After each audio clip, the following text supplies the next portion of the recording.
Hello to my ladies, I'm the Night VTuber Ragnar Level and welcome to the Vanguard tutorial stream.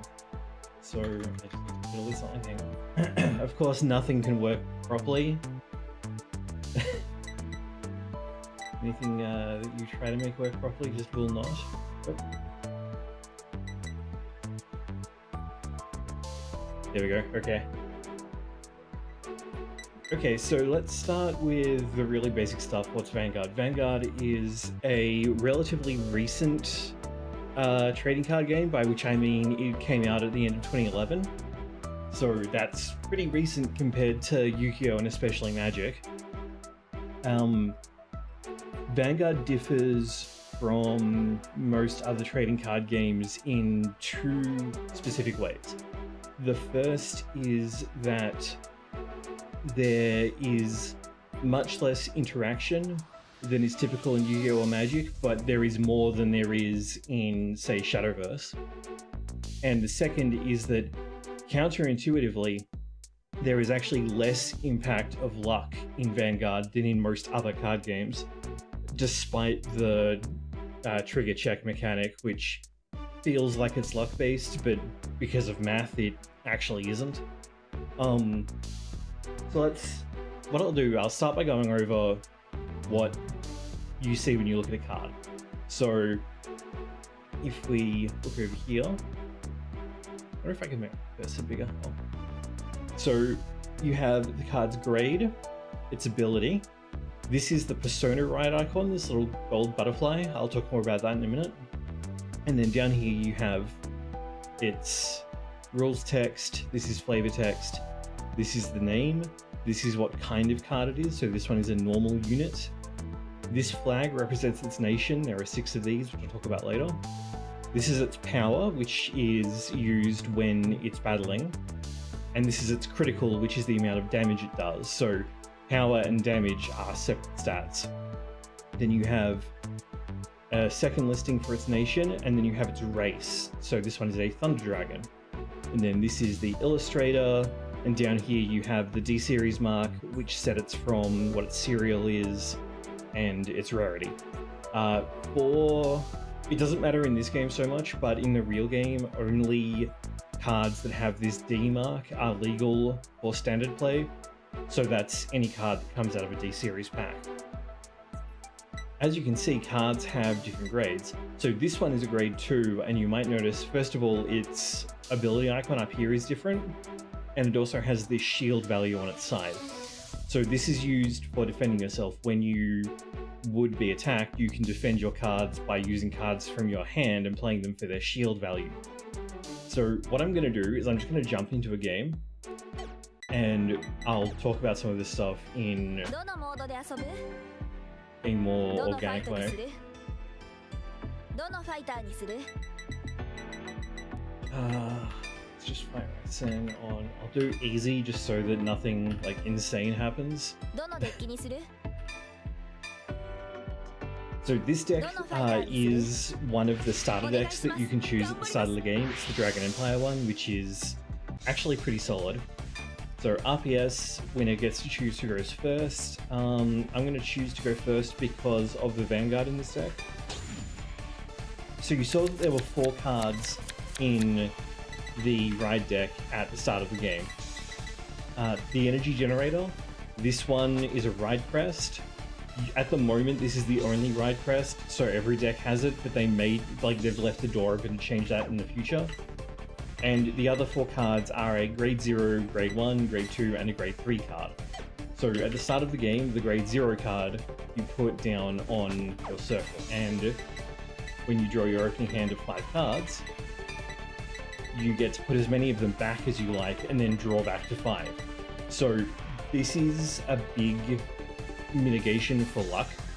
In, say, Yu-Gi-Oh, for example,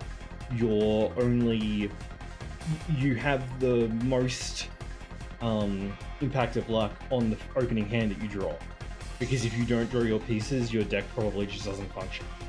So in this case, we're going to put back the triggers because we want to get them out of the deck later. Okay, we got a trigger back, but that's alright. And unlike in Magic, you don't lose a card from your hand. So we pick a card to ride. So you can ride from hand, but there's not really any reason to do that in most decks. You'll pretty much always ride from the ride deck, so we pick a card to ride, and then we discard a card from hand. So this card has an effect where when we discard it during the ride phase, we can call it.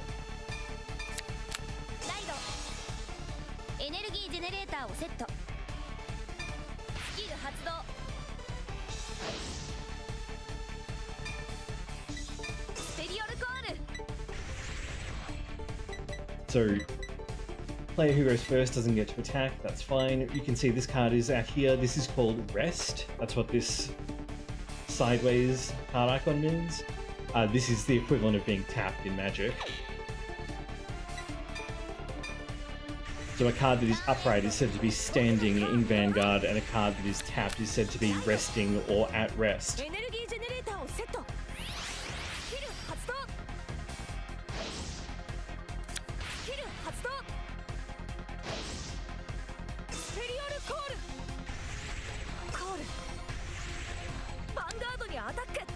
Alright.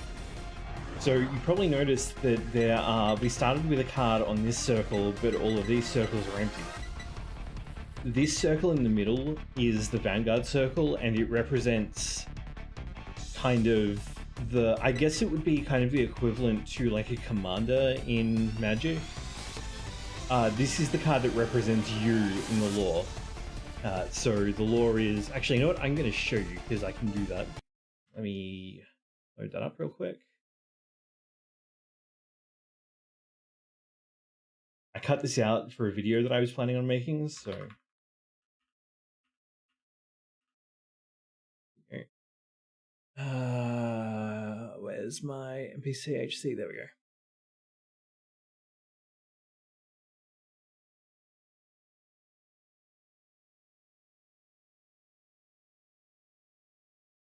This is actually on the official YouTube channel, but it's easier for me to run it from here. Do I have audio view turned on?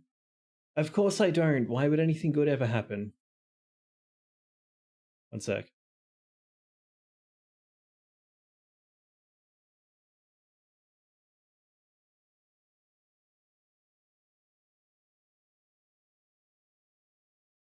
Okay.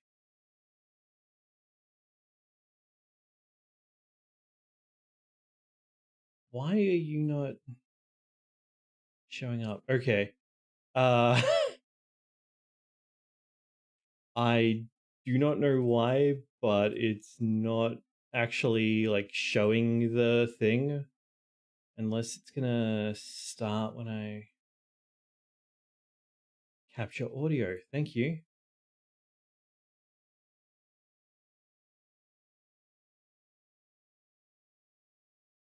Advanced audio properties. Okay.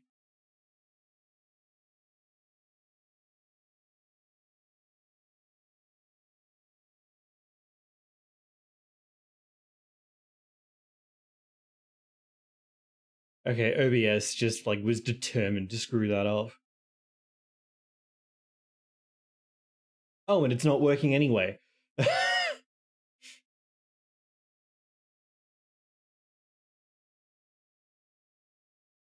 All right, I guess we will watch it on YouTube then.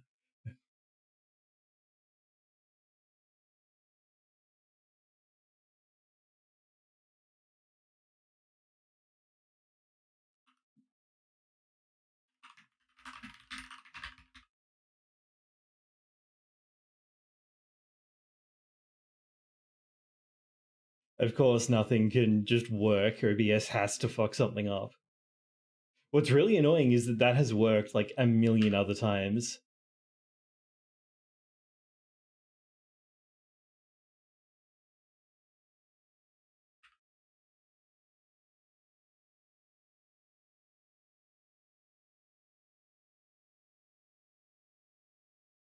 Right, so this should come through my browser capture. If I unmute you and turn you up, and then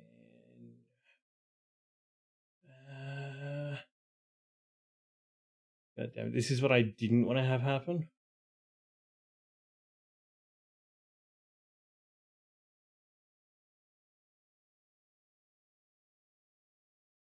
But as expected of OBS, if you give it an inch, it will take a mile. So fun fact, it's technically in the rules that you do have to say something like stand up Vanguard at the start of a game. As far as I know, nobody has ever been penalized for it, but it is technically in the rules. So the card that you ride the Vanguard, this is the card that is you, and then these cards that you pull, these circles, are called rear guards. So think of this one as being like a deck master or a commander, or the player in MTG terms, where you attack the player and then block with other creatures. So when the Vanguard is attacked, if the attack hits, then you take damage, which goes over here, so I'll show that off, because you want to do that at the start of the game.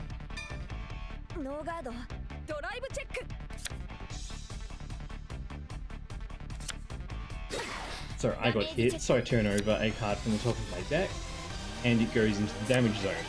When you have 6 cards in your damage zone, you lose. The other way that you lose is also as soon as there are 0 cards in your deck, then the game is done. You lose immediately. So the objective is to attack the Vanguard and deal 6 damage, but you might notice that even though the Vanguard got hit, it stayed behind. That's not true if you attack a rear guard. If a rear guard gets hit, then it's sent to the drop zone right away.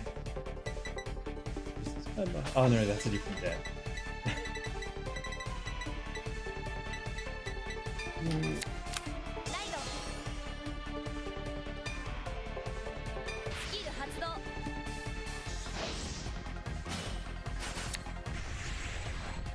Alright, so I've just gone up to grade 2.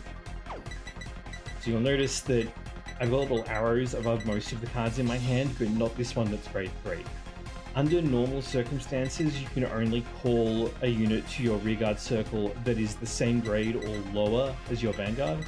So I can call grade 2, 1, or 0 cards, but I can't call this grade 3 card. And you can call as often as you like. This restriction is not true for the Guardian Circle. You can always guard using any of the cards in your hand, but something to be mindful of is that, see how this has a little 5000 shield logo on it? Grade 3s don't have that. Conversely, grade 0 cards, your triggers, have better than average shield. By default, it's 15,000, so they're valuable defensively, which you'll get to see in a couple of turns. So let's start calling.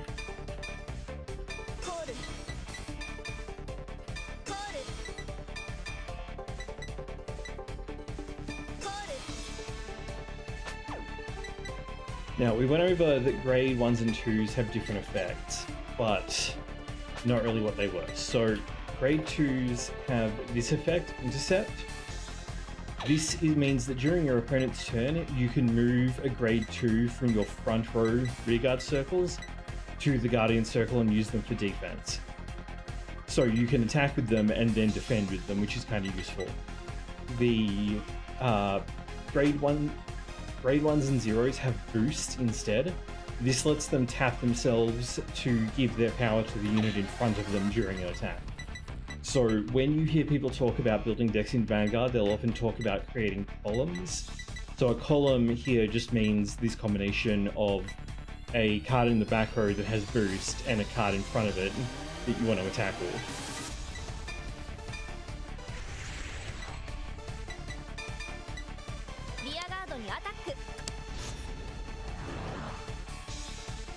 You can see there the boosting card had 8,000 power, so the card in front of it gained 8,000 power. And that stays, that is continuously applied throughout the whole battle. Now in Dear Days 1 that didn't matter at all, but Dear Days 2 has vintage cards from the original card game, and it actually matters more there because of Nova Grappler existing.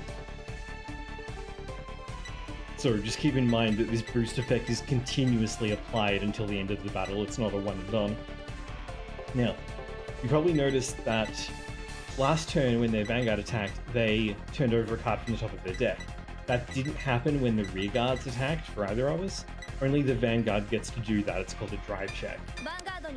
And similarly, you might have noticed that when I hit their rear guard, they didn't take damage, but instead their rear guard was retired and sent to the drop zone. So in this case, I turned over a trigger, so I get its effect, and that was a front trigger. So the front trigger is really simple. All your units in the front row get plus 10,000 power for the turn. And the card that you turn over for a trigger check on your drive check goes into your hand. So you are constantly drawing more cards.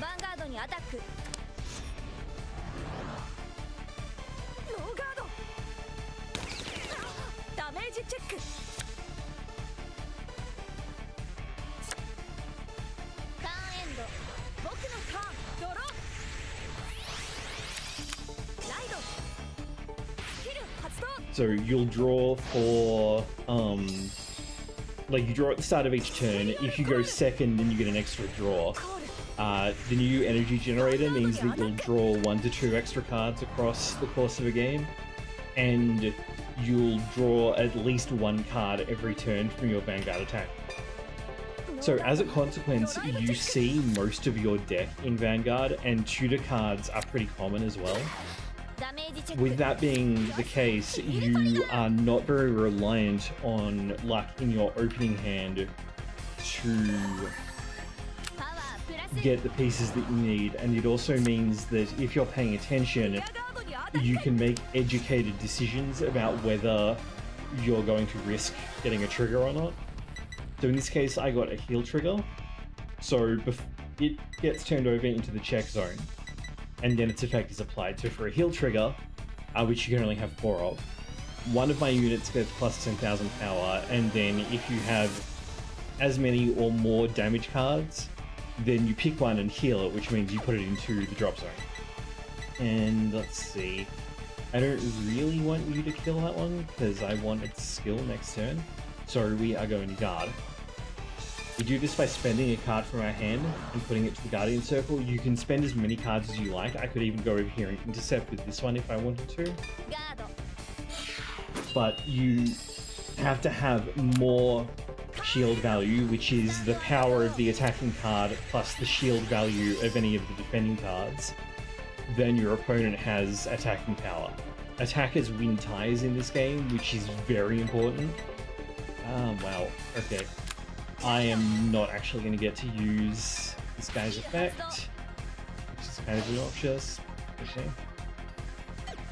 But I'm going to not pull the card, and the reason for that is if you look at this card, you can see here it says if you didn't call it, energy charge 3. So that put more counters on the energy generator, and as a result, I can now actually access the energy generator's activated ability which is Energy Blast 7, so I spend 7 of those counters and draw a card. However, I'm not actually going to do that, and the reason for that is because my Vanguard needs 4 for its own Energy Blast, which is very good. So I'm just going to... I'll activate this just to show it off, even though I'm not going to get a draw from it. So this icon here, so we've got this is an activated skill. You can think of this as like an ignition skill in Yu-Gi-Oh! It only applies, like you can only use it when the card is on the Vanguard circle. That's what this little V symbol means. And each instance of this card can only use it once per turn. Then this is the cost. So Counter Blast 1. To do a Counter Blast, you pick a card in your damage zone and turn it face down. So that means that you do want to intentionally take damage over the course of a game, because it will provide you with resources in order to play back in the other direction.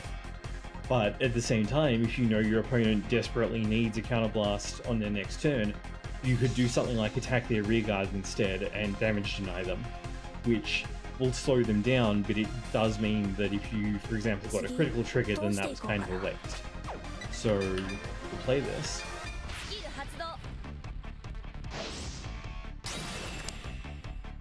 I don't actually get a draw, but it does still get plus 10,000 power.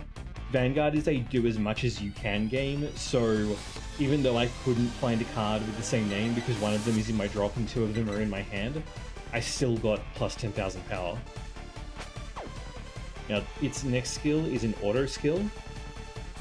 Auto skills activate automatically each time the condition is met.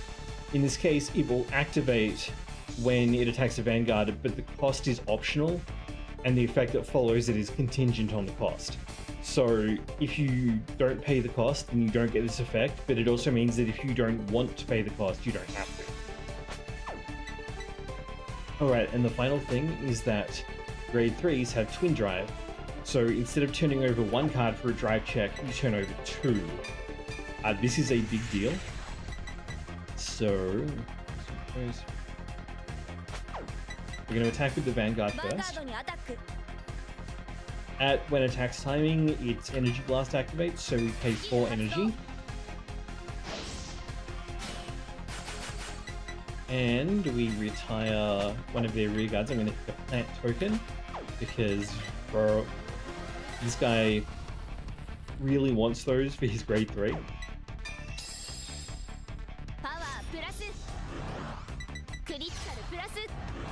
And this little star symbol is a critical symbol. So now if this hits, it will do 2 damage instead of 1.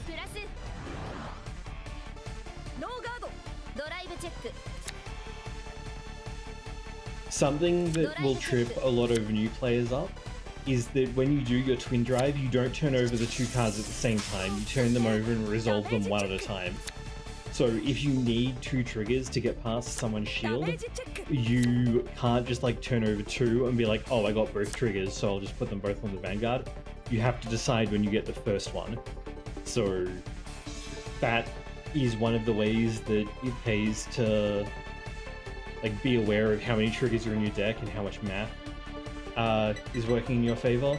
Because at the moment, and this game, if you press B, it will now show you where stuff is. So you know, we've seen 2 front triggers and 2 heel triggers for me, but all 4 crits and all 4 draws are still in the deck, so there are still 12 triggers in the deck. And the deck is down to 35 cards, so nearly 1/3 of all of the cards in the deck are triggers. So while I'm more likely than not to not get a trigger, it's not like incredibly unlikely to get one. And similarly, you saw this one got an auto skill as well. This one activates on the rearguard circle once per turn, and it's just that when your opponent's rearguard is retired by the ability of your grade 3 or greater Vanguard, this unit gets plus 10,000 power until end of turn. So, easy stuff. So I'm going to swing at their rearguard on this one. Notice that, again, no drive check because this is a rearguard. However, I'm going to pay this cost.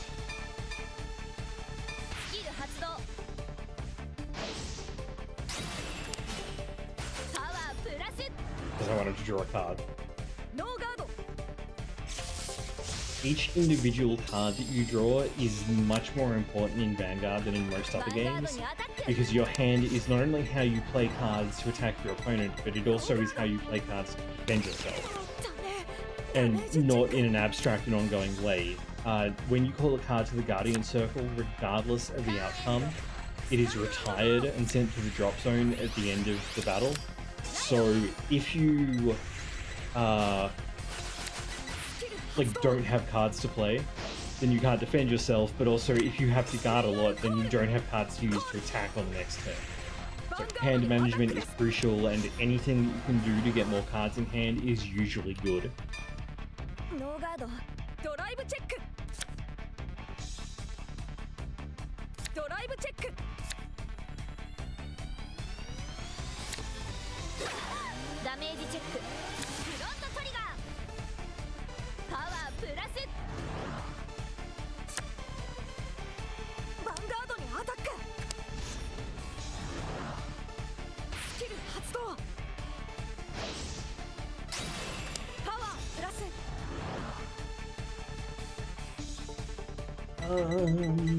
I'm going to let that one go through. You can see here that because it equaled the defending value, it still hit. So the attacker wins ties, which is very important to remember. And nothing happens to the attacker in the event of a tie. Like, in Yu-Gi-Oh! Or Magic, for example, the card that attacked is also at risk. But that's not true in this game. So, like, if your Vanguard attacks into a stronger Vanguard, you won't take damage in reverse, which is good because you will still want to be drawing cards with your drive. Now, I mentioned the Persona Ride icon previously, the little golden butterfly. So if I now ride a grade 3 or a card with the same name as this card on top of it, I will activate Persona Ride, which...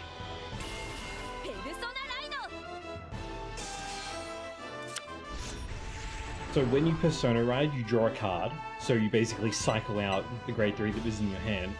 You, the player, also get an effect where for the rest of the turn, all the units in your front row get plus 10,000 power. This isn't attached to the Vanguard, so in decks which change the Vanguard, that doesn't matter, you'll still get the Persona Ride bonus. So then I'm going to call you in back here.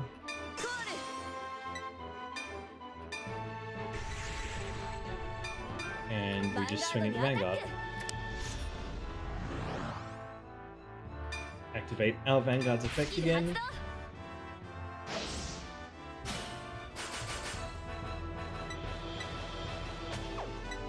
And this Roronoa can retire their tokens to use them as shields. So I'm going to retire one myself to take away some of his defense.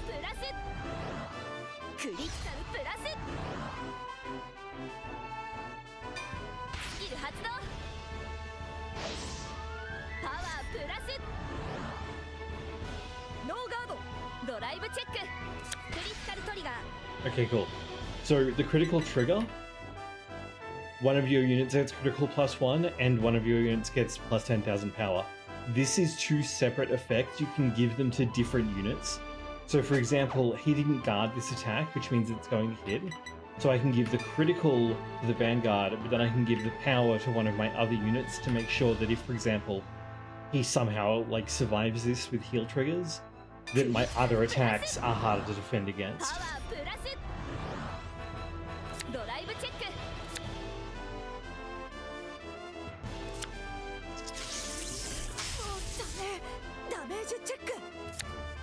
Okay. And that's the basics. So let me jump back into deck edit. And we'll go over cards in the deck again now that you've seen what an actual game looks like.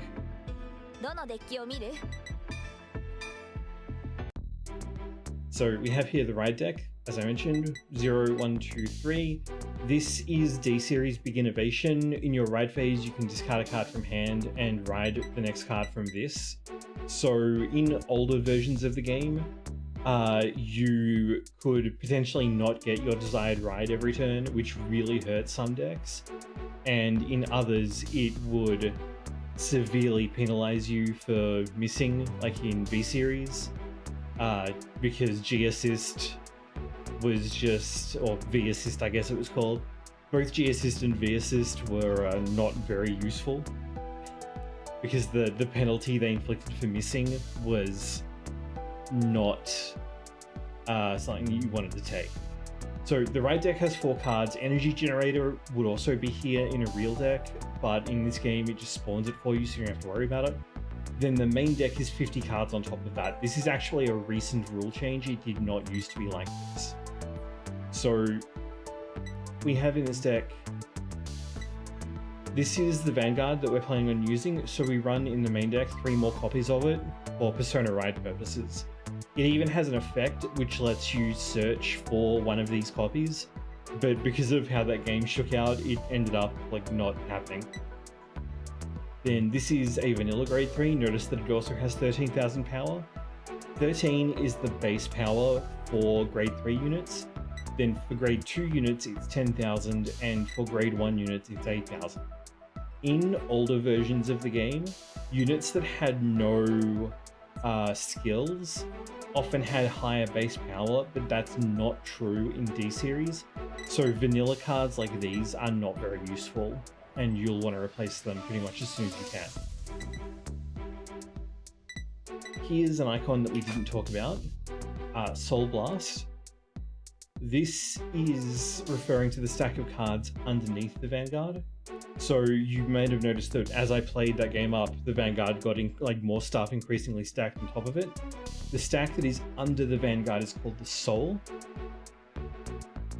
And depending on what deck you're playing, that can be hugely relevant, or you could ignore it entirely. So Soul Blast 2 here means you pick 2 cards from your Soul and put them into drop. Conversely, we have Soul Charge.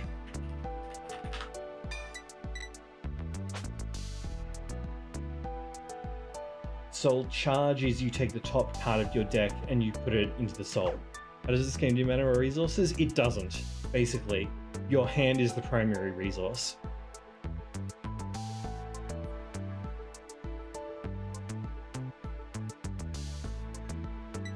We went over Energy Blast. Oh yeah, and this is important too. So this card, you'll notice that it has this gold shield value, but it has a 0.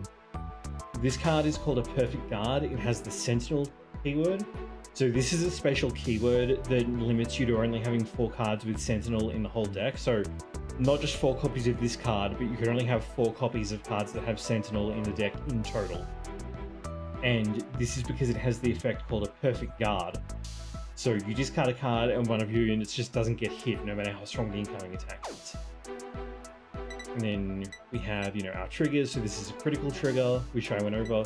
This is a draw trigger. When you get it, you draw a card. And this is a heal trigger, which we went over. These are the vanilla versions of triggers. There are skill versions that are better. So if we go over to the other version of this deck that I have, which is a modified version of this one for the Dragon Nations decklets video that's coming out soon. This was not included in that starter deck. This is an over trigger. You only get 1 of these and they're very powerful. So when it shows up as a trigger, you remove it from the game, you draw a card, and one of your units gets plus 100 million power until end of turn, which basically means you can't block it without a Perfect Guard, or you can't attack into it if your opponent gets it on defense. And they all have an additional effect if you get them during a drive check. So this is the Dragon Empire one, and it just untaps the Vanguard and lets it attack again, so you get extra drive checks, and so on. The purpose of the overtrigger is actually kind of like bad luck protection in a sense. In earlier iterations of Vanguard, it was really easy for games to snowball if someone got an early lead, and as a result, what would happen is you would have games that effectively had ended several turns before when the game actually ended, and it meant that it was very difficult to have a comeback. The over trigger helps with that a lot, because it's always more meaningful for the player who is losing. It's most of the time if you hit the over trigger on offense and win during that turn, if you aren't playing Nordlinger, it's because you were going to win anyway. But on defense, if you get this, then your Vanguard basically becomes unhittable for the rest of the turn. So it gives you a real chance to get back in it. Also, if this is revealed as a damage trigger, because it removes itself, it doesn't go into your damage zone at all. So this version of the deck runs a bit of a different thing. This uses a lot more specific support. So this uses Strafe Command Dragon, which specifically supports Triumph Dragon. It runs a few of these which are in there. This, which lets you cycle copies of this back into the deck to pick them up. This helps your energy generation. And then we get into the other fun stuff. So how do you go about putting a deck together? So here's what I like to do. Let's look at, in fact, I'll just make something I'm more familiar with. Let's go with Thegrea, which I'm familiar with. So text search, Thegrea. I need to check if they fixed it as well. So we're going to put, we'll start with the right deck. You can use 2 on the keyboard for this, not on the numpad. And it will go straight into the right deck without having to switch to it first, which is really nice. Because this is like the one problem with the much better UI. So we put in 1 each of these. And we're going to use the light one for reasons. So looking at what she does at each turn, grade 0 doesn't do anything special. This one, when it's rode upon by the grade 2, you check the top card of your deck, and if it's grade 2 or less, you call it resting. This one lets you tutor either a Thegrea or Maple from the top of the deck, and this one has a bunch of effects. So, bring her up. You can normal ride another Thegrea on top of her, and it's treated as a persona ride. So, this is important because Thegrea's gimmick is that you alternate between one who walks the path of light Thegrea and one who blooms in the dark Thegrea every turn, hopefully. So, and you can see that if you have the other one in your soul, meaning you likely rode from it, that she gets a bonus effect. Finally, this text glitter. This card is a glitter that 6 to fire regardless. This doesn't do anything on its own. It's used to indicate cards that are main characters in Craycross History or whatever it's called. It's a novel. But certain cards can check for the glitter keyword. So for example, Maple has this effect, which is active if your Vanguard is a glitter with Thegrea in the name. So next up, we are actually going to run a slightly unusual version of the deck. Yeah, basically stances. So this version lets you play the game a lot better. So when you place it by riding from a Thegrea during a ride phase, it is regarded as having the same card name as the unit rode upon, which means that you get persona ride. Yeah, the light and the darkest stances, basically. And then you tutor another Thegrea. So previously you would have run 4 of each of these, but you don't need to do that anymore. Instead of we're going to run 4 of this and 2 of this. You could get away with 1, but I have never had that end well. Then we're going to put in 1 Maple and 1 G1 Maple. These cards both have an effect where when your grade 3 or greater Vanguard is placed, you can call it from drop. So you auto drop, so it comes from the drop. And this is also true. So we only need 1 of these, and we'll try to discard them if we can, or like use them up guarding and so on. And then we want to put in 2 copies of this order. So this is pretty good. You persona ride, which you'll be doing every turn. You draw 2 cards, and the front row gets plus 15 instead of plus 10. So, and a couple of those. Okay. So that's like the core of the deck. This is all stuff that we want to like mandatory see throughout the game. So what I'm going to do next, I'm going to jump back and I'm going to hit trigger unit. Now, which triggers you run depends a little bit. You always are going to run 4 heal triggers. Now, I like to run 1 each of the older skill triggers. So that's... Okay.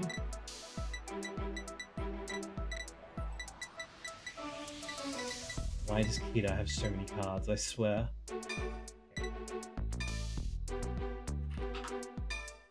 Okay.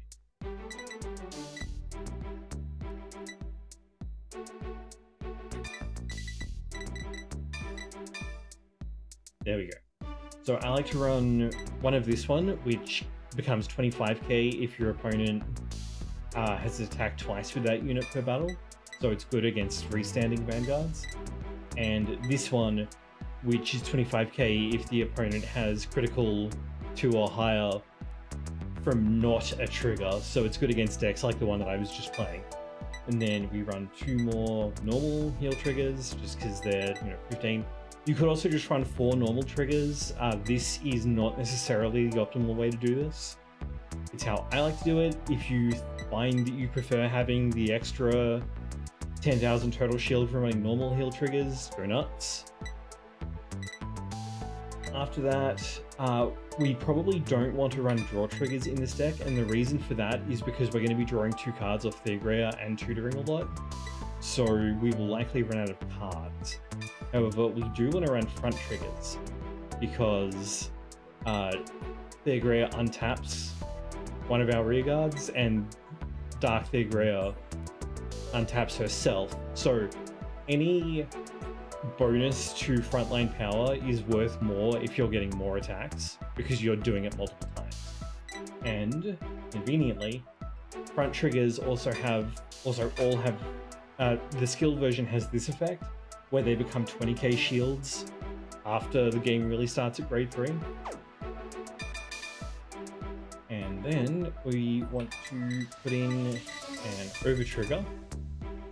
Now, you have options here. This is the nation one for Kida Sanctuary, which lets your rearguards also perform drive checks. But every other turn, we are not going to have strong rearguard attacks, so I would rather pick one of my other options for this. So probably this one, because this provides a heal. You just pick any card from your damage zone and put it to hand. And it lets you call a card, so you could make up for Dark Thegrea retiring your stuff. So I'm going to go with that one as the over trigger. And then we go for criticals. Now, at most you can have 16 criticals in the 16 triggers in the deck, of which at most 1 can be an over trigger, 4 can be heal triggers, and 8 can be critical triggers. Back in the day, you used to be allowed to run 12 crits, and it was really, really stupid, so you can't do that anymore. So for criticals, I always like to include the one that can put itself into soul and give a unit plus 2000 power. The times that you will use this are far and few between, but having the option will never hurt. Most of the time you're only going to use this for guarding anyway, so it having a skill just in case won't hurt. And then we just put in 3 more. And now we're up to 16. So we have 16 grade 0 cards, plus the 1 grade 0 in the right deck. Now after that, we're going to search for Sentinel. And we're going to pick a Sentinel card. Now the ones that you get in the trial decks are less good. The ones that they released outside of trial decks have this additional effect where you only discard for them if your hand has 2 or more cards after you played the perfect guard to your Guardian Circle. So you want to go with this one and not this one, which has the perfect guard effect as a cost. So we're going to run 3 of that. Run 3 of this one because I like it better. And then we're going to run 1 copy of Elementaria Sanctitude, since we don't have a grade 4 Vanguard. If your Vanguard is grade 3 or less, and then you can play this card and it works like a PG. If your opponent's Vanguard has triple drive, then it doesn't cost anything. So against grade 4 Vanguards, this is really strong. And it's just generally useful to have. The fact that it is also an order, which is the kind of card I haven't really talked about yet, is useful because there are some cards that restrict you calling units to the Guardian Circle, but Blitz orders go around that. So that's actually a good time to talk about the orders. So did I forget to put, no, there they are. So there are three kinds of orders. You have set orders. These go into the order zone and provide this continuous effect. Blitz orders are played during your opponent's turn when you would have the opportunity to guard. And then normal orders are played during your turn, kind of like a magic card in Yu-Gi-Oh! Something to mind is that you can only play one order card per turn, regardless of what category it is. And importantly, you can only have one Regardless Peace card in the deck, and you can only use it once. So pretty much every deck wants to run, as I totally missed where I was trying to put my jacket. Pretty much every deck wants to run a Regardless Peace card, but which one you run is a bit more up in the air. So in this case, let's see.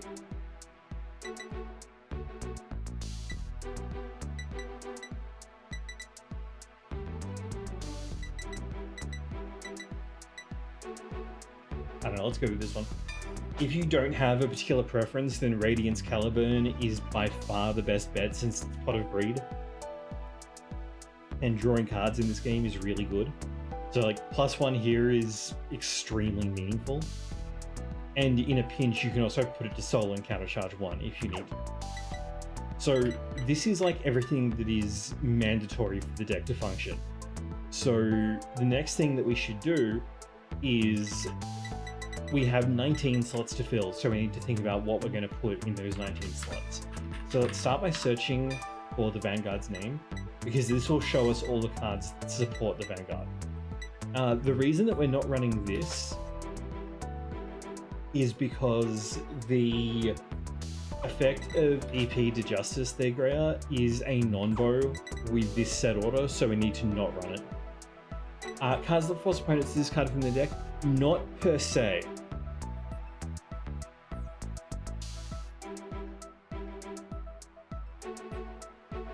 Mill in general sort of doesn't exist in this game. I think there are a couple of cards that are like turn over the top of the opponent's deck and do something with it or something, but it's very rare. And they like deleted the game. Like there was a clan in older versions, Grand Blue, which milled itself and then basically played, I think Laura called it Dredge, basically used the drop zone as like a second hand. That caused a lot of problems because they introduced a new kind of sentinel called a Quintet Wall, which put the top 5 cards of your deck onto the Guardian Circle, and they like couldn't print one for Granblue for ages. Because Granblue was just like, yes please, I would really like to mill 5 and defend myself at the same time. It was like, I don't know if they ever did get a Quintet Wall printed. I know Night Rose went meta at one point, so possibly. I'd kind of stopped playing the original by then.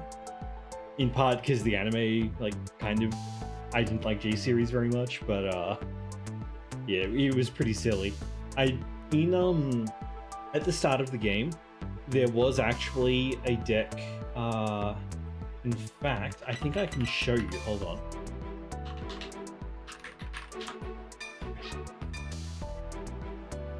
Because it should be in the shop, in the vintage booster list.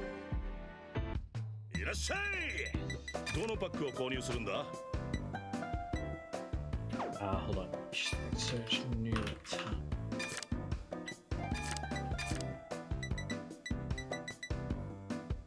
No? Did they just delete Nubatava from the game? Because that wouldn't be a bad thing, honestly. I thought Nubatava were released in the first set, though. Yeah, they were. Nubatama have an unusual I think for a long time, these 4 cards were the only Nubatama cards because they discarded your opponent's hand, which was like incredibly strong. So you used to play this with another clan called Murakumo because at the time you could run multiple clans in a deck, so the fact that Nubatama only had 4 cards didn't matter.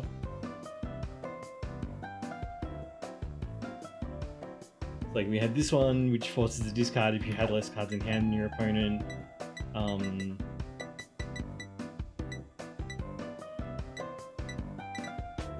And this one to boost it, which lets you do the same thing.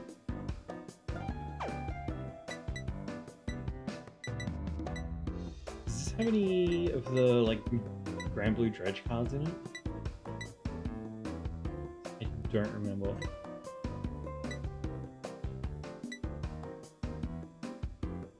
Yeah, so for example, this card could ride itself from the drop zone if you had a grade 2 Vanguard, so you could skip to having a grade 3. Oh hey, is that the cursed art version? I think this is the, oh no wait, no, it's the other one, Still Vampire, that has the cursed artwork. Now I gotta look that up.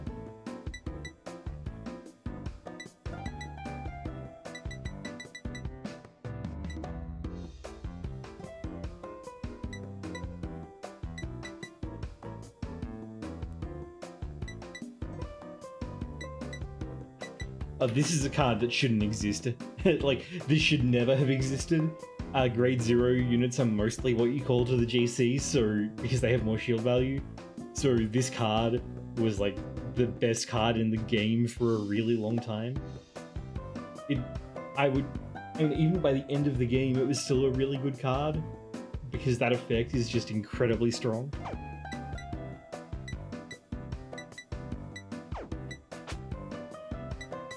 Oh wow, yeah, no, they have the cursed art in it. So this artwork for Still Vampire was the last piece of art drawn by the artist before they died, so it's like rumored to be cursed.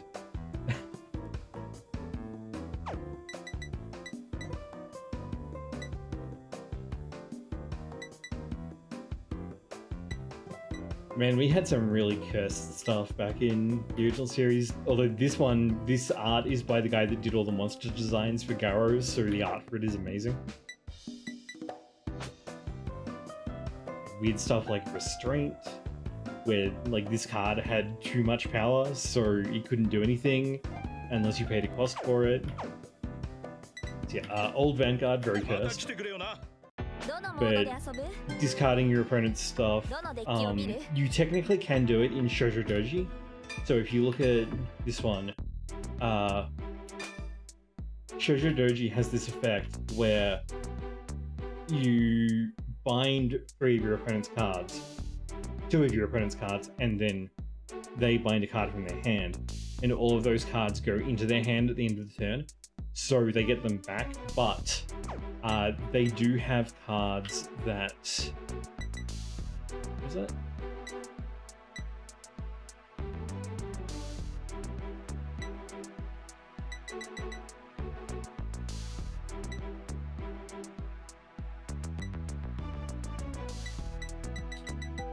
No, I cannot find it. They do have a card. I think is it this one?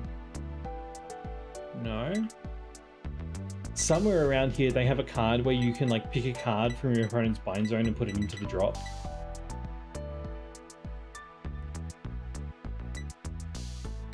So, yeah, it's this one. Choose one of your. Oh no, it goes to the bottom of their deck. Sorry.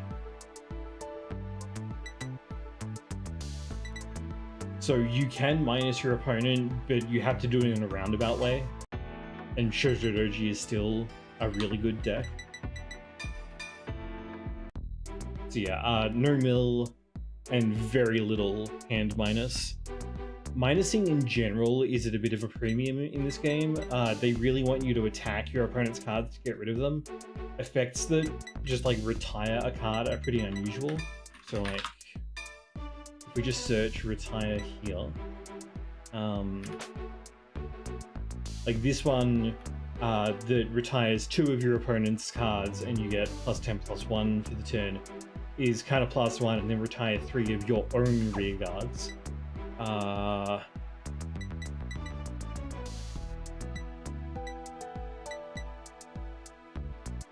This one is a 1-for-1 at when attacks timing, which is unusual. Phantom Blaster Overlord doesn't retire any of your opponent's rear guards actually, which is kind of weird. Thegrea has you retire 2 rear guards to retire 1 of theirs or 2 of theirs if they're in a column.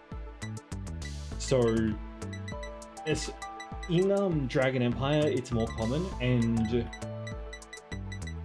Peter Sanctuary, which this deck is from, does have some orders that can retire stuff, but it's generally not super good. We check normal order. Like not this one.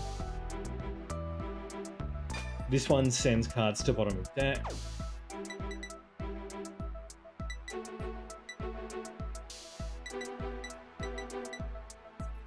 And these send to bottom of deck.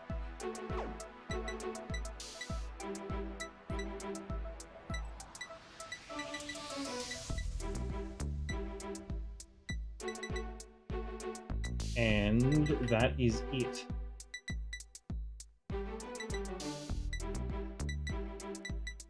Like, that's all of the hard removal Key to Sanctuary has.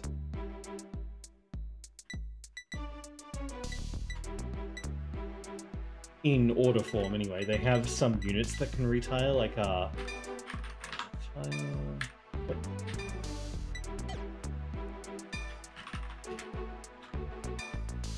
so Blaster Blade and Blaster Dark both have this effect where you CB and retire an opponent's rear guard, but this one is fairly efficient on the Vanguard version, but the rear guard version is somewhat less so.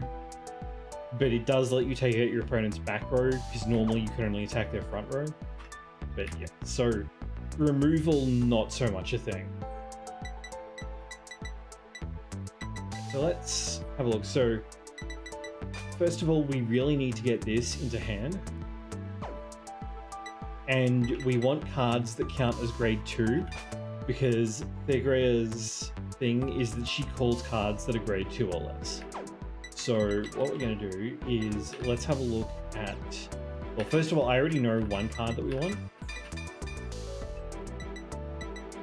and that's this guy. If you have 4 or more units, Soul Blast 1, retire him, and then tutor a grade 2 or higher from the top 3 of your deck, and if you don't get a hit, then you draw a card. So he makes up for his own retire, but it makes it easier to get the grade 3 in hand that you want. So we'll run all 4 of you.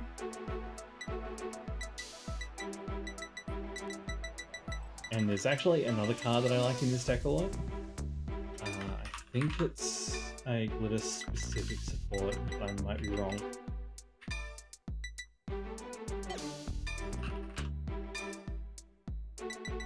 Yeah, this one. So in your deck and on your Regard circle, if your Vanguard is a glitter, which Thegrea is, then this unit gets grade -1. So it counts as a grade 2, which means that you can call it with Thegrea. So we're going to run 3 of, I guess we're going to run 4 of you. Then we want to run, I'm kind of like intentionally making this really simple. You could run different ratios for this and probably work better.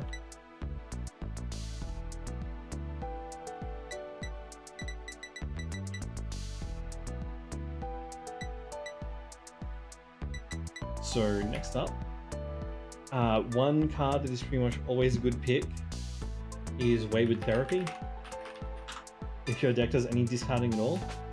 So this card can't be normal called, and it's a grade 1 with 10,000 power, but first of all, when you discard it, you can call it from drop, and second, Thegrea's auto skill, act skill that calls cards isn't a normal call, so you can call Wayward Therapy with it. I'll run 3 of you, because I don't want it to block. And then looking at our ratios down here, I probably want to run 4 more grade 2s, and then we'll probably decide after that. So let's go to, let's just have it show us everything that is grade 2. And then we can have a look around through here. So this is all youth support.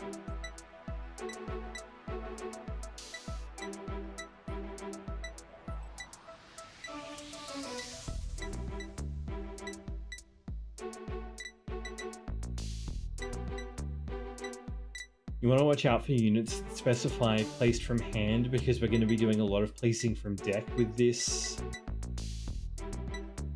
deck.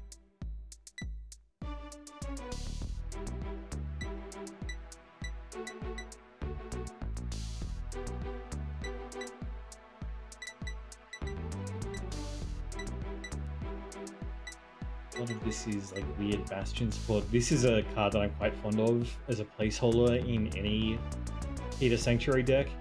Just makes all of your rear guards except this one be unable to be chosen, so your opponent can't remove other stuff if this is on the field. They have to remove this one. And since we do a lot of Persona riding, it constantly getting +5 for that is very helpful.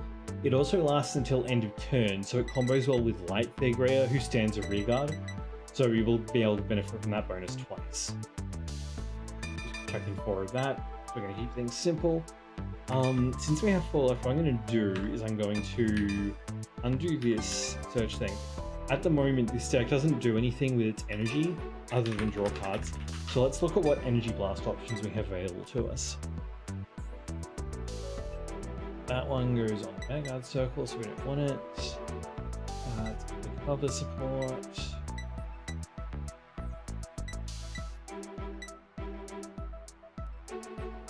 Okay, Grand Grace C.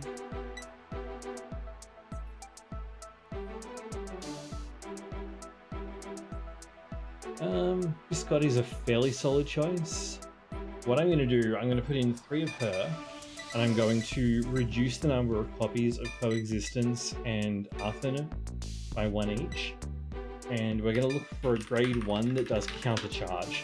Now, Countercharge, what it does is it turns over one of the face down cards in your damage zone. So this deck does a lot of counterblasting. So like this is a counterblast, this is a counterblast. This has a counterblast. I put in the wrong version of Biscotti.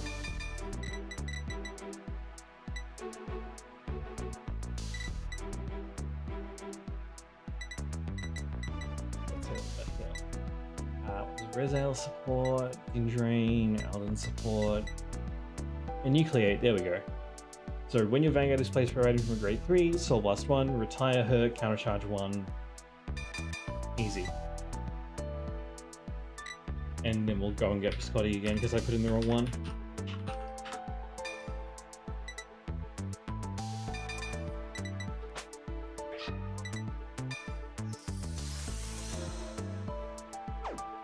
Okay, now assuming that they fixed Dark Thegrea in the update, we now have a deck that works perfectly fine, or it should work perfectly fine, so let's go and test it.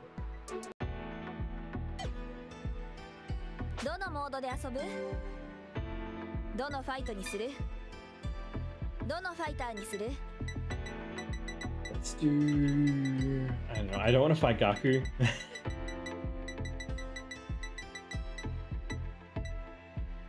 Let's do... I don't know, let's just do Racer.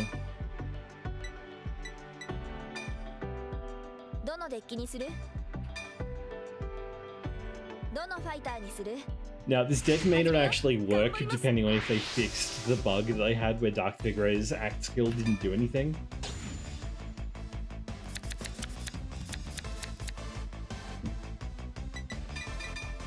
So, unless you have really specific stuff in mind, just returning the triggers is fine at the moment.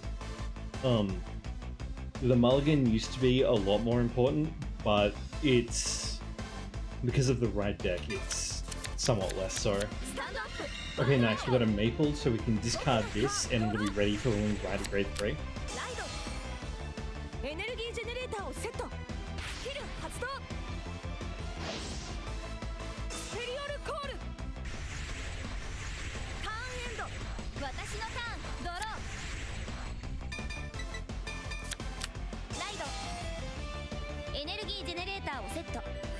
So the player that goes second, not only do they get this skill from the grade 0 Vanguard, which all of the normal unit grade 0s that are designed as first Vanguards have.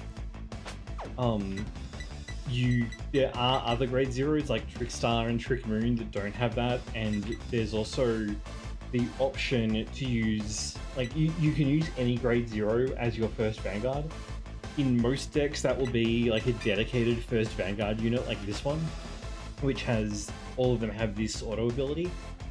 But in Virena, for example, you might run a Trickstar as your grade 0, and there is an argument that you could run a critical trigger as your grade 0 in Almagesta, because that way you start with the 1 in Soul.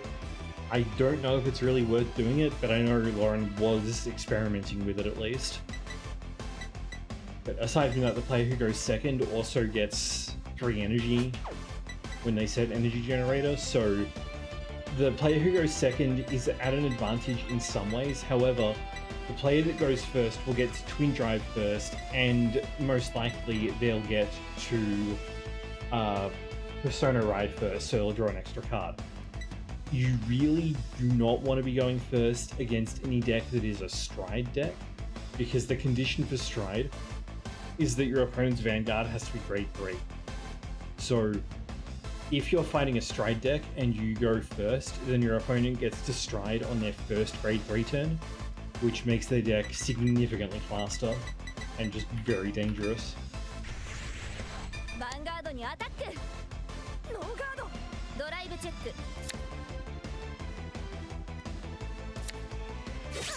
ダメージチェック。クリティカルトリガー。クリティカルプラス。パワープラス。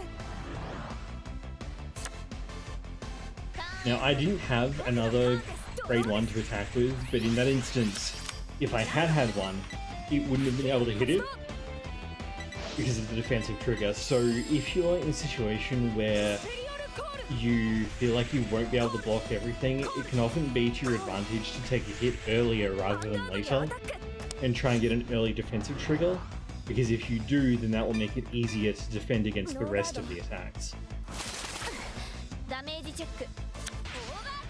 Oh, well, there's the over trigger. So it gets removed, I draw a card, and Theagrea gets plus 100 million powers, so nothing gets to attack her for the rest of the turn. But it is still worth attacking with the Vanguard just for the drive check. I mean, he could turn over the over trigger, in which case that actually would have hit me.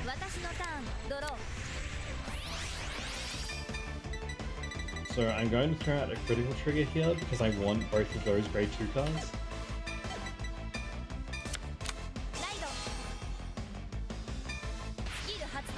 Then I can call the top card of my deck if it's a grade 2 or less card. Nice. Let's call it rest. So I'm going to drop it here.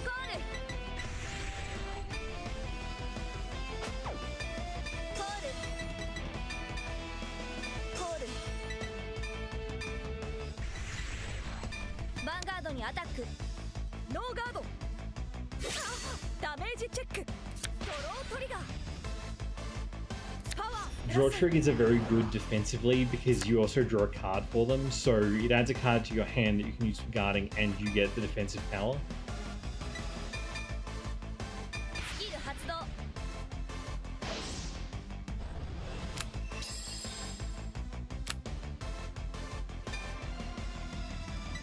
I don't really want to do that.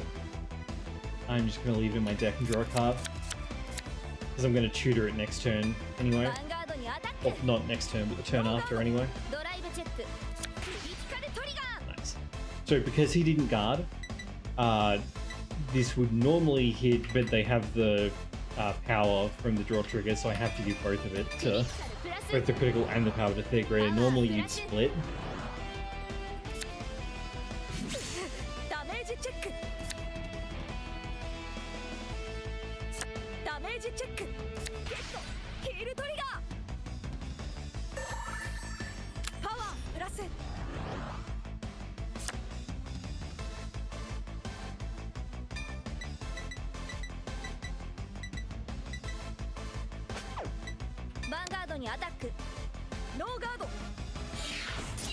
I'm not going after the rear guards here because his columns are really bad.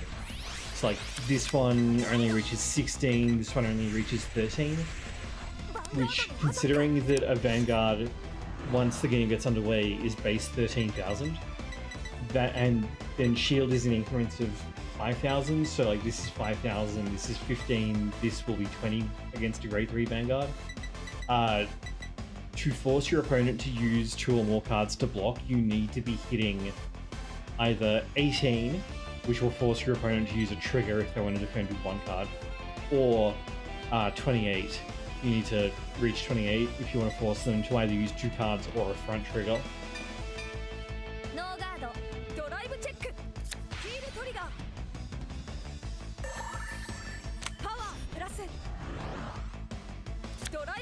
Yeah, he will, but at the moment they're not very good, so I don't want to like get rid of them in advance. If he wants to make better columns, then he'll have to call over his own units. Especially that dire left column that is only 16k, that's really bad. And he can't tribute those for rower.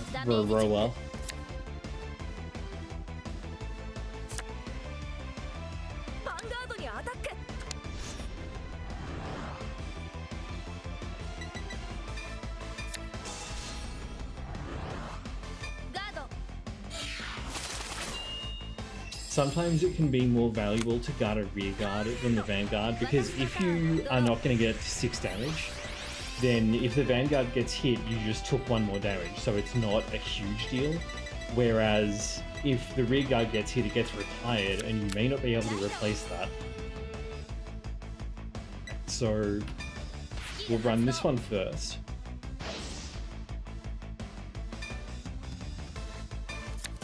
Get any hits.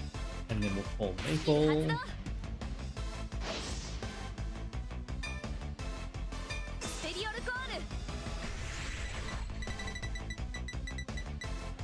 we'll use the Energy Blast here and draw a card.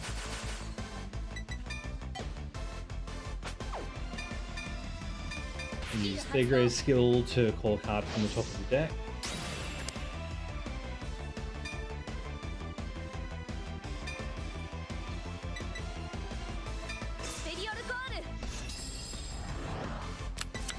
I'll get Maple back next turn, so this isn't a big deal. Let's play this and draw 2. Wow. I got 4 triggers in a row drawn this turn. Very nice game.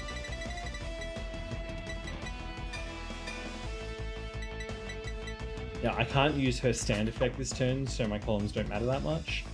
I'm setting this up just to like run this again with Schneisel. Not Schneisel, what's your name? Cadwalla. You have to attack the Vanguard or else you don't. What? The game really had to think about if he was going to spend plant tokens on that.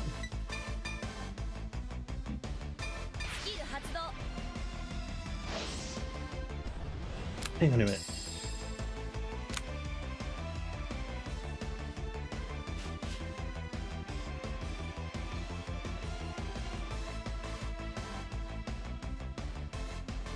Hopefully that didn't come through too loud. I had to jump up and shut my studio curtain because the sun was coming in. And it's going to get really hot if I don't do that.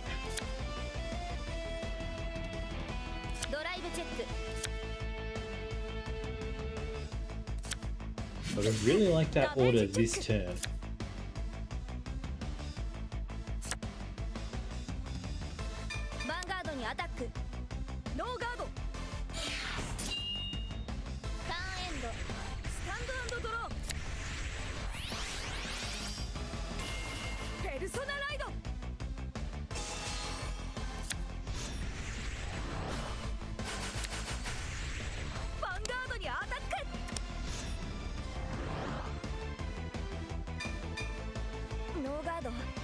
This is not really very scary. I don't know if it's just the normal AI or if the deck is like intentionally bad, but he almost always ends up in this situation where he has like this specific really awful column setup. ヴァンガードにアタック。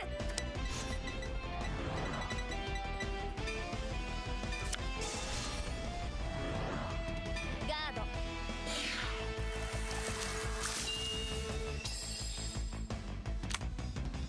ヴァンガードにアタック。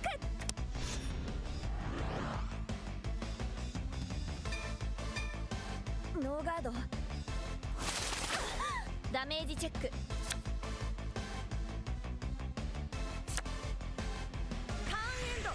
私のターン、ドロー。 Here we go. So we ride EP. ペルソナライ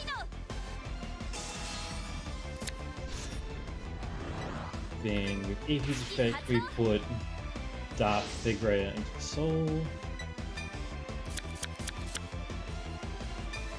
スキル発動。スペリオルコール。 And then we use her activated. Actually, no, wait. We play this first. セットオーダー。 Then we use her activated effect. So we discard a card. I really would have liked to have had Wave of Therapy by now, but that's alright. スキル発動。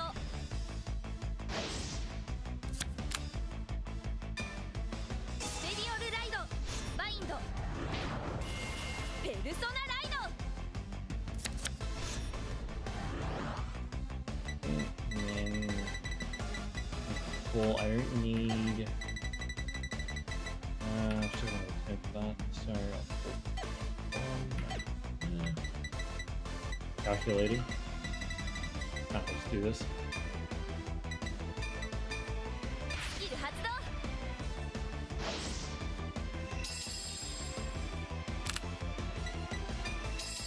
動。 Okay, Dark Theogrea actually works now. It wasn't working before the last patch. So I'm glad that's fixed. コール。コール。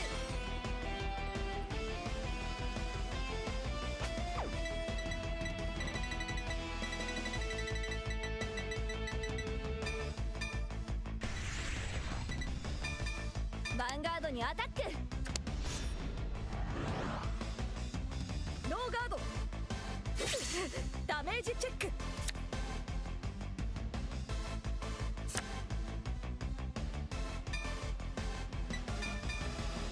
スキル発動。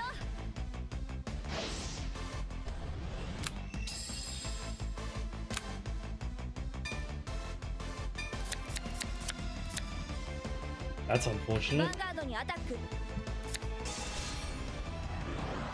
スキル発動。 There's the perfect guard. ドライブチェック。ドライブチェック。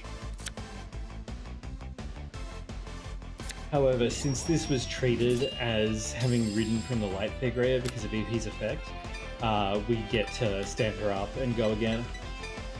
スキル発動。 Now, most skills that untap the Vanguard will both have a card discard as a cost and reduce the number of drive checks it gets. So in this case, it gets -1 drive and you discard a card for it, so you don't end up with more cards than you would have normally 完 gotten 全ガードです。 from the Vanguard's attacks. There are some cards that do not do this, usually because they have ヴァンガードにアタック。 a more esoteric condition, like Favmil, which Kanji runs. It gets to restand if ダメ you ージチェック。 have 13 raids worth of cards in Soul, and you don't lose drives for that. 僕のターン、ドロー。コールです。スキル What is it? It 発動。 either doesn't lose drives or it gets drive -1, but you don't discard for it, so you do actually plus. 発動。パワープラス。コールです。ヴァンガードにアタック。 That's scary. So, 2100. I'm going to guard with this. for 33.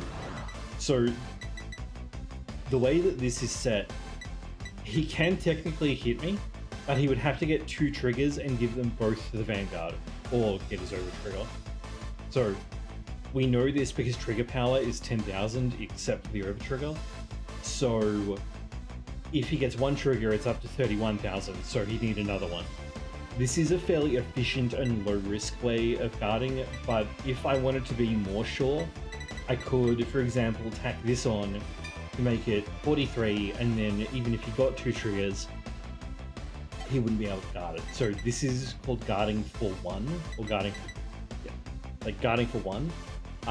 If you were going to do this and add in 43, then you would call this, usually you call it complete, as in no matter what your opponent hits except the over trigger, they won't get through. That's distinct from a card like this, which has the perfect guard effect. And if you're not guarding, you'd usually, although the official term is no guard or NG, a lot of people say take instead, which is something to be aware of. So he turns over his drives, no trigger, so no matter what the second card is, if it's not the over trigger, then he can't hit on this attack.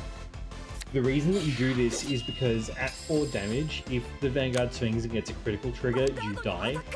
So you need to be aware of that.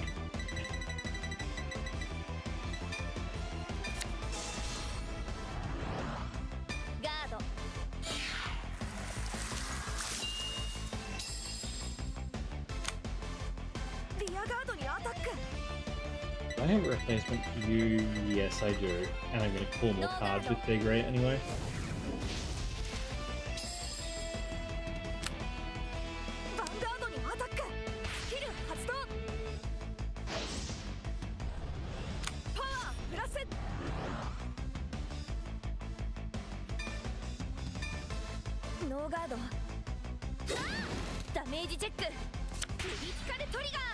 Not useful. How many cards do you have in hand? 8. I didn't see you get a perfect guard, so I'm just gonna kill you.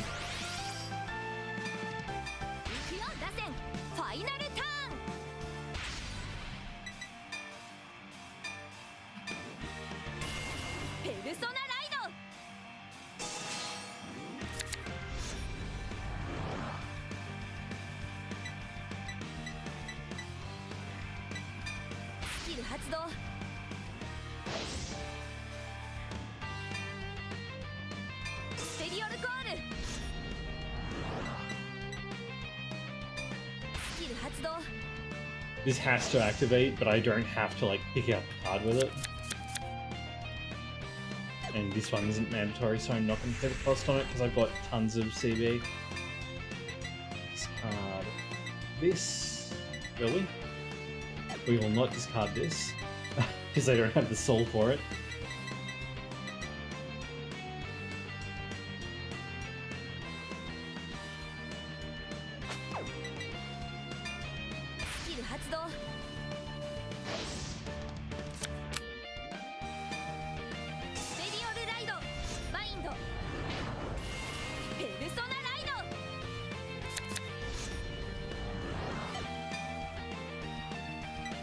So yeah, this deck draws cards pretty good. That's why I didn't want to put in draw triggers, because there is a really good chance of decking yourself out.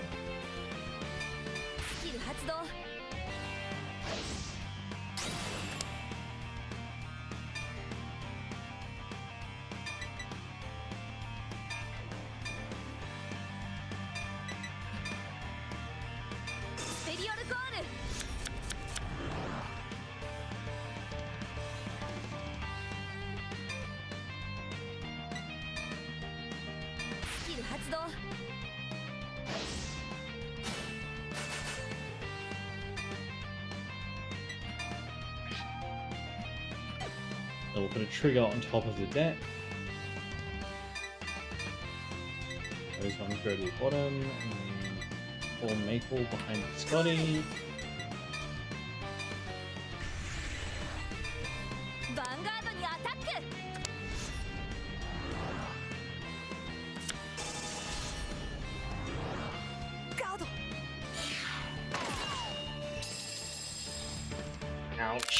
Vanguard にアタック。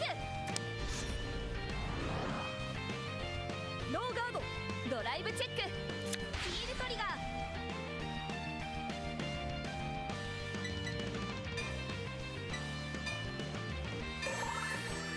パワープラス。ドライブチェック。ダメ。ダメージチェック。 Anime damage check. 私は負けない。 We threw this together pretty quickly, but that style of deck building will work for pretty much どのフ anything. ァイターにする？ It is worth looking at other people's decks though, and there's a really good resource for that, which I'm gonna post it in chat, どのモードで遊 but ぶ？ I'll also have a link to it in the description. That would be VG Paradox. Next section. So this covers deck lists of every deck. So if you're like, I wonder what I should be running in this deck, then VG Paradox has you covered. And it's really useful for just looking to be like, you know, I feel like something's missing, or I have space, what should I put in? All that kind of thing. So, for example, you can see here this is based on that first trial deck that I played. So it's using the same ride deck, and we've still got 3 of this. But we've put in 4 copies of its support grade 3. We've kept this grade 2 that gets plus 10 when your Vanguard retires something. And then we've added these 2 specific grade 1 supports. This one lets you cycle Triumph Dragon back into the deck, and this one helps keep your energy charge up, as well as calling from the deck. And then, because I had a bunch of free spaces, this card is an energy cycler. So it's a card that you put in specifically because your plan is to discard it during your ride phase and then draw a card for it. But you can also just like call this one because you're going to be Persona riding every turn anyway, and use that to call a grade 1 if you need to. So it has 2 functions. And this was included just because I had a spare space. Like CB1, retire 1. If your opponent's Vanguard is grade 2 or greater and they have no rear guards, you get plus 10. And it turns off all of their continuous abilities, which are not super common, but are common enough that turning them off is still kind of useful. It doesn't work on Vanguard, sadly. And I also, mostly for fun, included 3 copies of this because I had slots. This is about as good as one for one removal gets in Vanguard, and Triumph Dragon happens to be a Thunder Dragon, so you can cast this and bind their rear guard.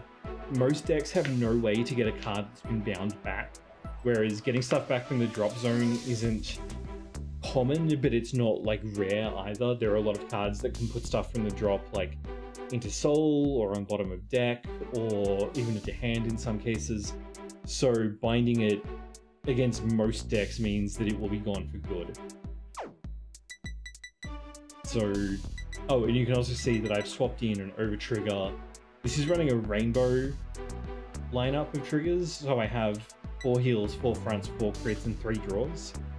And I've swapped them for the skill variants, and I've swapped the perfect guard for the better one from a booster. But otherwise, this is in a lot of ways, this is the same deck. It's just that it's using more specific support, and it's being built in the same way that the grade deck worked. So let's take this into a fight, and we can see how much better it performs. So I'll go against... I think I went against Grassen last time. I might go against someone a bit harder. Let's go against Gaku, for example.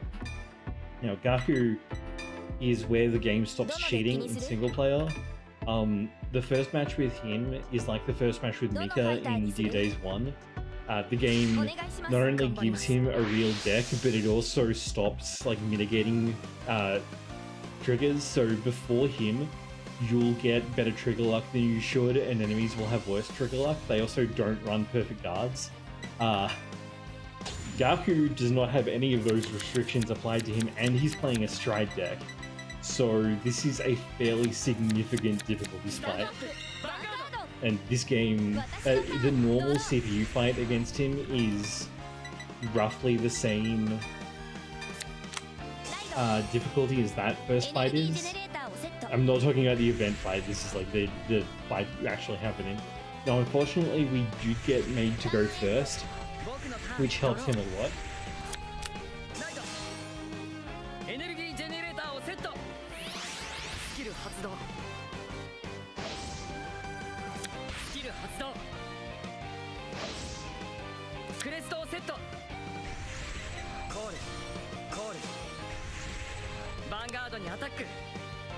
Now you can see here, this one has, when you place this by riding from route, you get a Luard crest.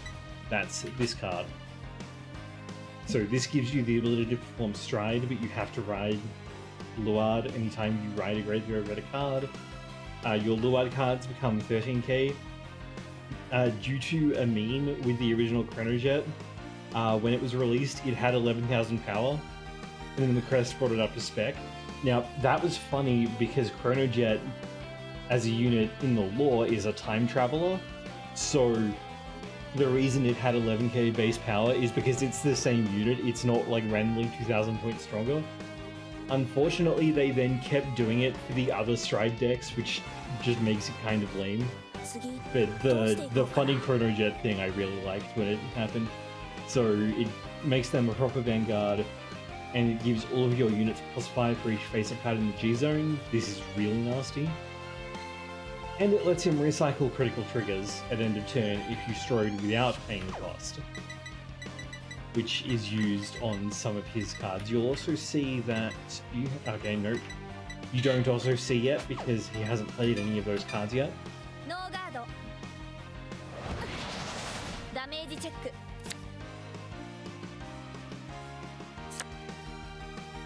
Vanguard にアタック。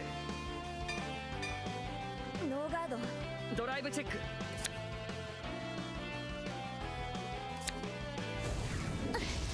ダメージチェック。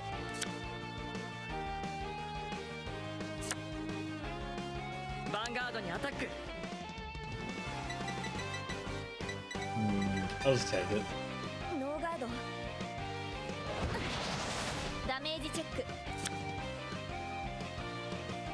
I could have guarded, but I didn't want to throw out any of the cards in my hand. Okay.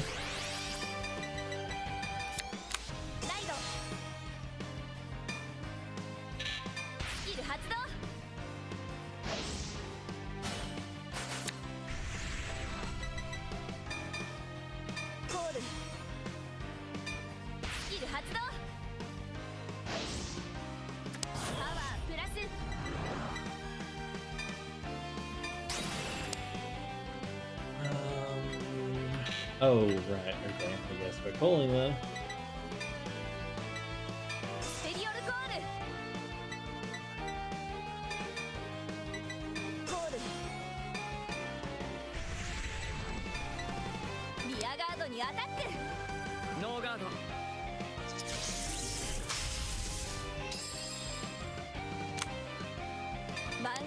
So something that may not be a bit instantly obvious is that attacking your opponent's rear guards is fundamentally, it's a setup and defensive move. Nice OT.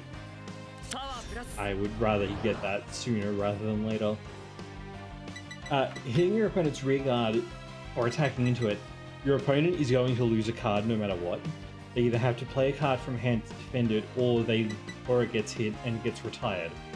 But that also means that if they then want to have a reasonable column on their next turn, they'll need to play a card from their hand or use a resource to use a skill to get another card out there to attack with.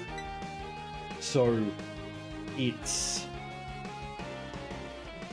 if you're in a position where it's like, oh, I do not know if like I'm going to be able to survive next turn, but also if the position is, I don't know if I'm going to be able to kill them next turn with that hand, going for the rear guard and slowing down the pace of the game can be the better strategy. Even though you aren't directly dealing damage, you're weakening your opponent's offense and in turn weakening their defense over time. ターンエンド僕のターンドローナイトコールコールコールヴァンガードにアタックスキル発動パワープラス Oh, okay. I was about to say that we were going to defend that, but I don't have any triggers in hand, so no, we won't either. ドロートリガー Nice. パワープラスヴァンガードにアタック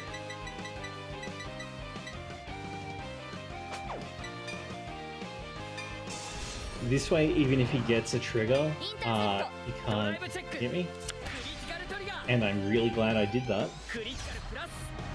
But also it frees up this RC for me to play Strafe Command Dragon into next turn. This Golem gets an additional effect when it's boosting Strafe Command Dragon, which I want to take advantage of. Yeah, go ahead.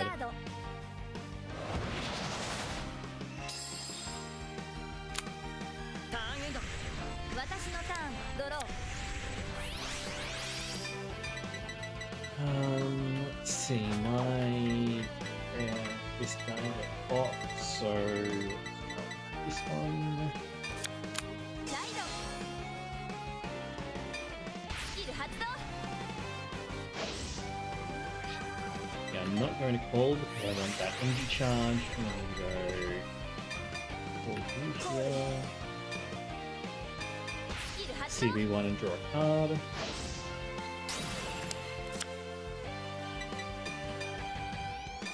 スキル発動 CB1 and tutor a Triumph Dragon.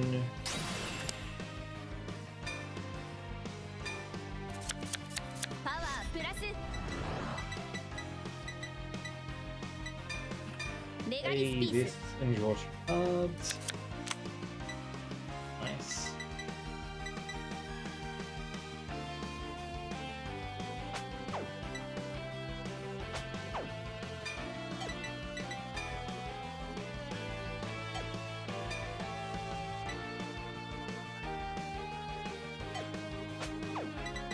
Then we're going to go with this guy, forward and reverse. スキル発動 Sorry, forward and reverses. パワープラス Nice front trigger charge. We'll call the grade 1, which gets +5 during our turn. If we rode to... Yeah, if we have Triumph Dragon, it gets +5, so it becomes a 13k booster. So we're now reaching 28k.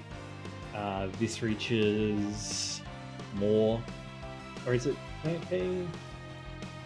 Let me think. 18, 26. So yeah, not great. But we'll get more power out of that.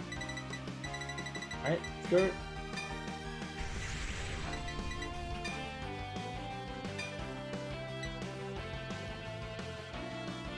リアガードにアタックノーガードヴ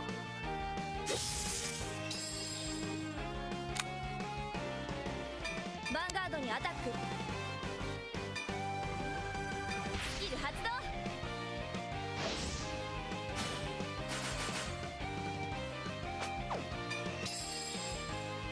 パワープラスクリティカルプラスノーガードドライブチェックよしフロントトリガー Okay. I just had 2 stacked on top of my deck, apparently. ドライブチェックフロントトリガー I just had 3 stacked on top of my deck, apparently. Who shuffled this? ダメージチェックダメージチェックヒールトリガーパワープラス I think that card has it. Yeah, okay, so see this effect, GB1. GB is Generation Break. This effect is available when the total number of face-up cards in your G zone and on your Vanguard's... Sorry, in your G deck and on your Vanguard circle is equal to or greater than this number. So in this case it's GB1. If you have 1 face-up card in your G deck or on your Vanguard circle, then it's activated. But for GB2, for example, you would need a card face up in your G deck and one on your Vanguard circle, and so on. Vanguard にアタック。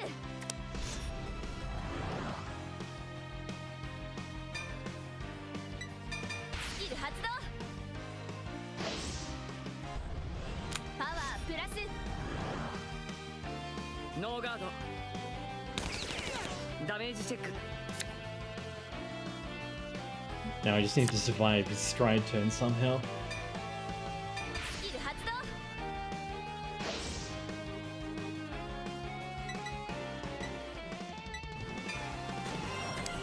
ターンエンド。スタンドアンドドロー。ライド。スキル発動。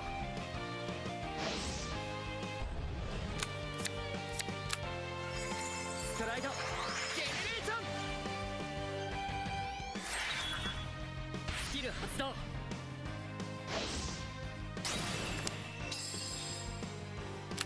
スペリオルコール。コール。ヴァンガードにアタック。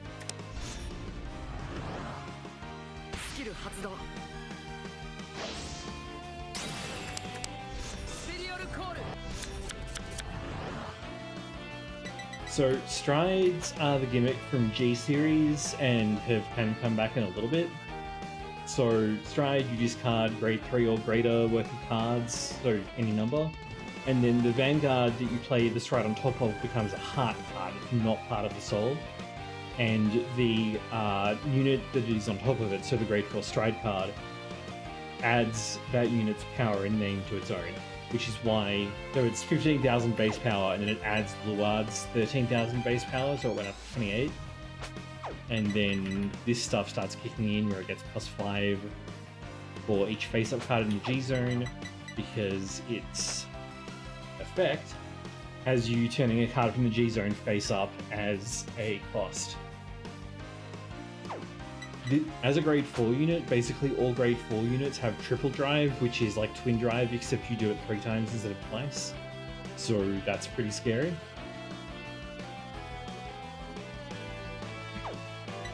Something to be mindful of if you play Prison or stuff like that. If we look here, you can see that this is actually in 2 stacks. So we have the Heart and the Soul. Prison only deals, like, can only steal stuff from Soul. You can't like steal your opponent's grade 3 and leave them with no card to go back to, because at the end of the turn that you stride, the unit that you strode goes back into your G deck face up, and you can't stride a face up card, so it's used up basically, and you go back to the grade 3 Vanguard that you had before. If you could remove the heart somehow, then it would break this effect, so its power would go down to 1500 and it would lose the card name, and your opponent would have to write a card from their soul as their new Vanguard, which would set them back to grade 2 at the minimum. It's, yeah, not really something that would be good if it could happen, so yeah, Heart and Soul not the same thing, don't get mixed up. Oh well. Elementaria Sanctitude, this is why we run it. Their Vanguard has triple drive, so we can play this at no cost. We say no, we're not paying the cost. Yes, I would like to perfect guard.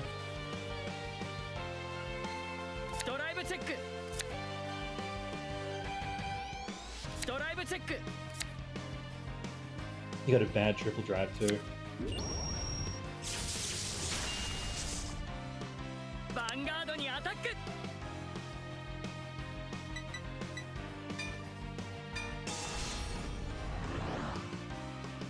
インターセプト。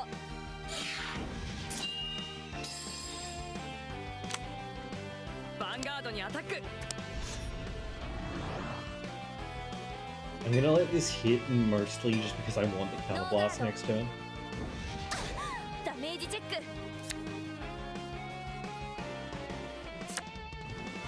ターンエンド。スキル発動。バインド。スタンド&ドロー。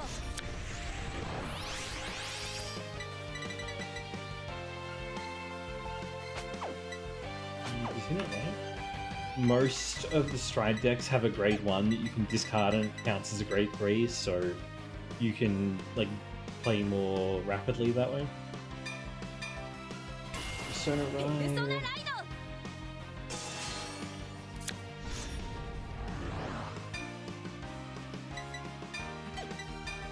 Soul Blast going.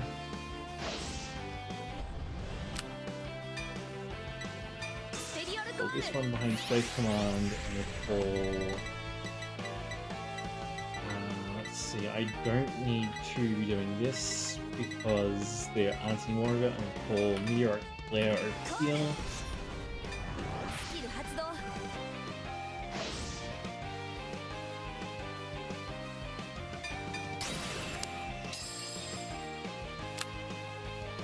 I paid the cost there pretty much entirely because he has to pay to get these back by discarding from hand. So, like, forcing that is useful to me.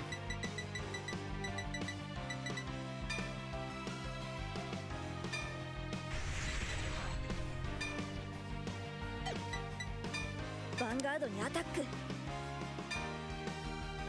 Energy Blast, so it gets +5, +1.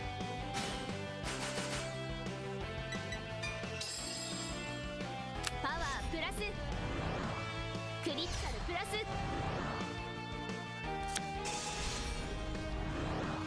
Guard.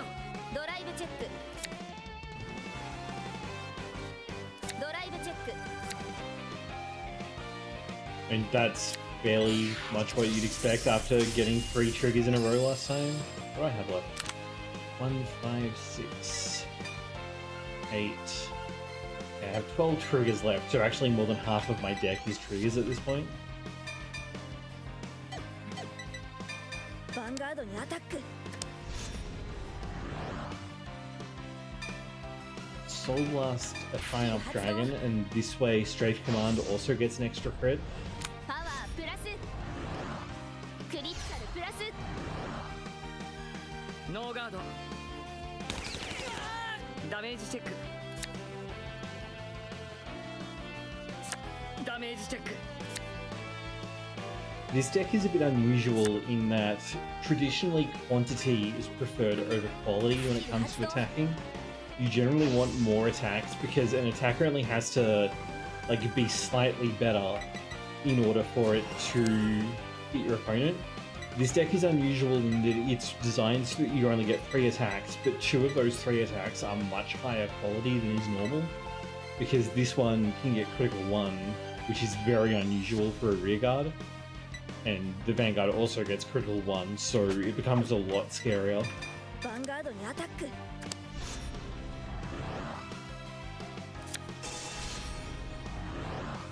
ガード。タ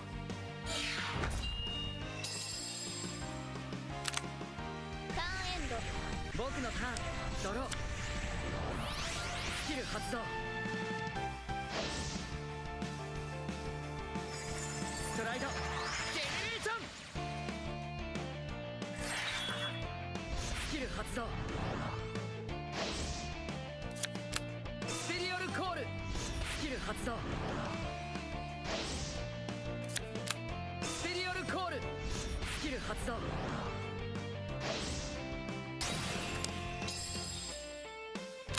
スペリオルコール。ヴァンガードにアタック。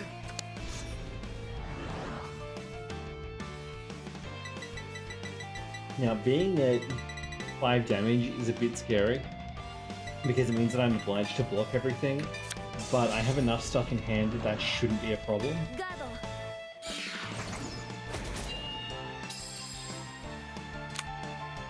ヴァンガードにアタック。スキル発動。スペリオルコール。 You saw there that his superior called over his own unit, which when you call a unit by default it's standing, so this way he's going to get a 4th attack that he wouldn't otherwise have gotten. スキル発動。完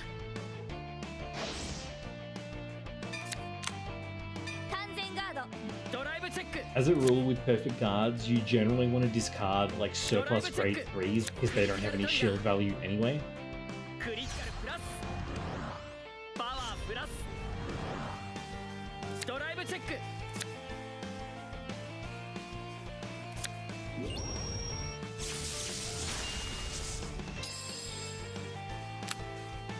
ヴァンガードにアタック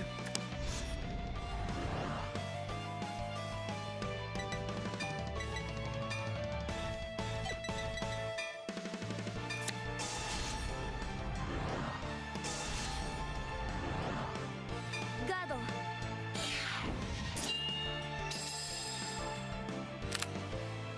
ヴァンガードにアタック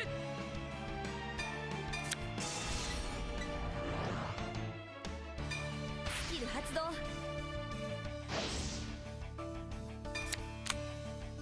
全ガード You also want to be thinking about what you're going to be doing on the next turn. ターンエンド If I was in this position where I wouldn't have been able to guard all of that, ドロー I probably would have taken the first hit. And the reason for that is that I would have a fairly good chance of getting a trigger. More than half of my deck is triggers. And all of my heal triggers and the over trigger are unaccounted for. So out of 22 cards, 5 of them would have saved me a damage. Which isn't like an astounding odds, but it's a decision that you can make as like the most optimal way to potentially get out of the problem that you're in. But I think I'm just going to kill him this ファイナ turn. ルターンペルソナライド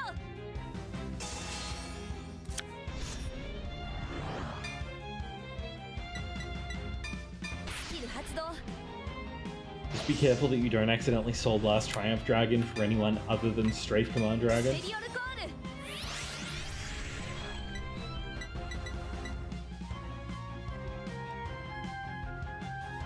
1, 2, 3, and then I do have 4 left. So, pull this guy in front. Pay the Energy Blast. スキル発動 Pull this guy from back. ベリオルコ So ール this guy has an effect where he can put a Triumph Dragon from your drop zone back into your deck so that you can then get it again next turn with your Vanguard. The way that the game went, with 2 of him ending up in damage, I didn't get to use him very much, but that's why he's in the deck.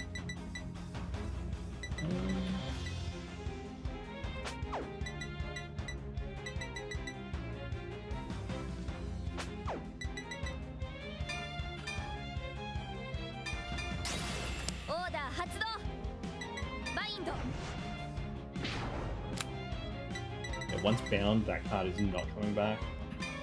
Alright, let's go. ヴァンガードにアタック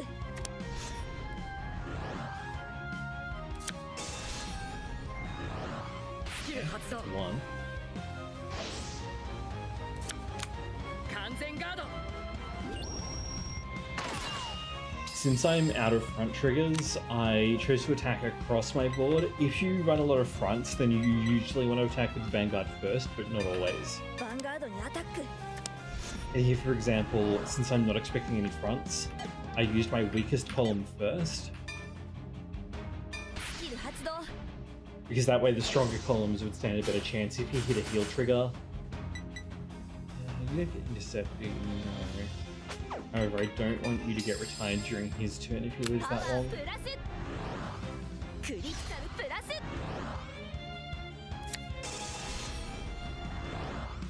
ガード Oh ドライ ho! ブチェッククリティカルトリガー Yeah, perish. クリティカルプラスパワープラスドライブチェックよしヒールトリガー So with heals, you generally want to try and heal damage that you've already turned face down for a counterblast. So when you're counterblasting, you should think about what's in your damage, and if it's something that you might want to be in your drop later, For some decks, this is irrelevant. For decks that can call cards from drop, it's really important. パワープラス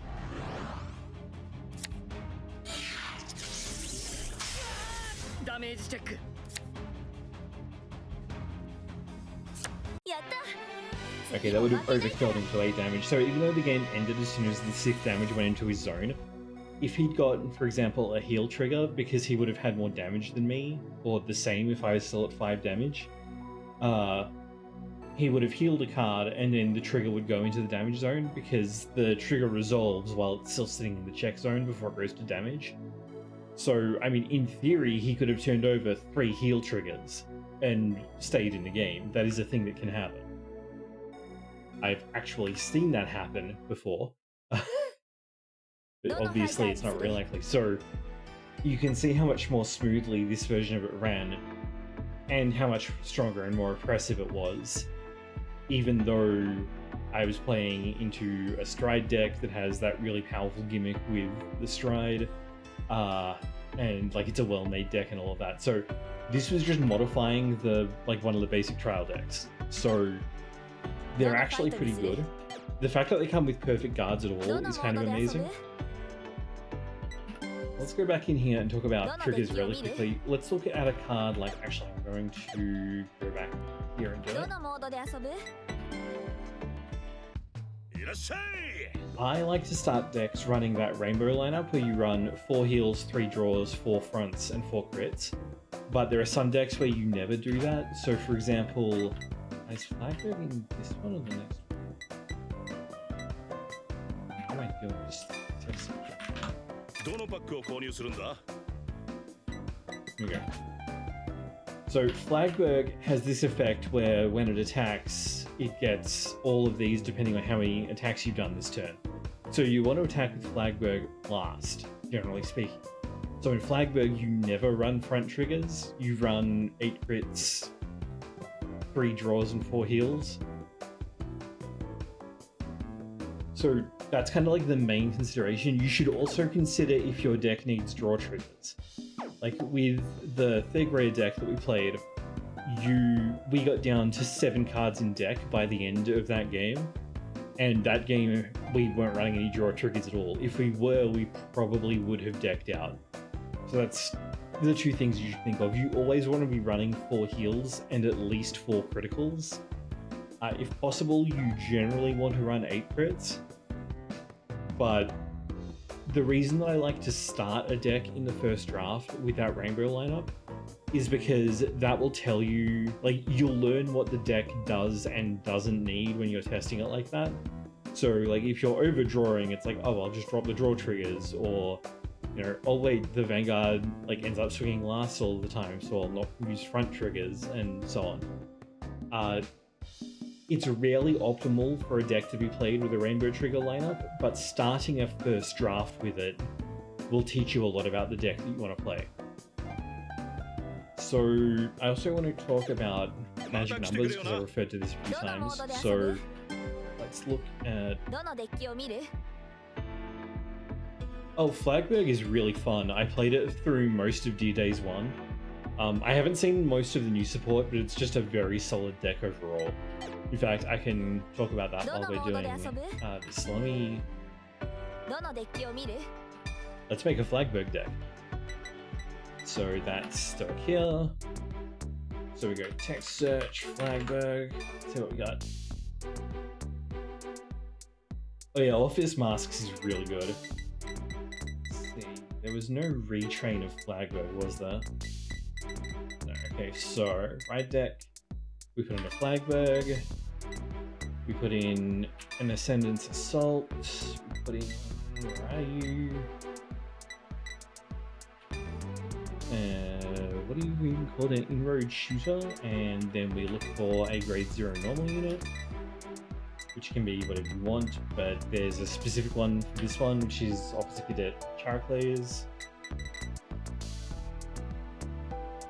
And go off this and look at Flagburg again.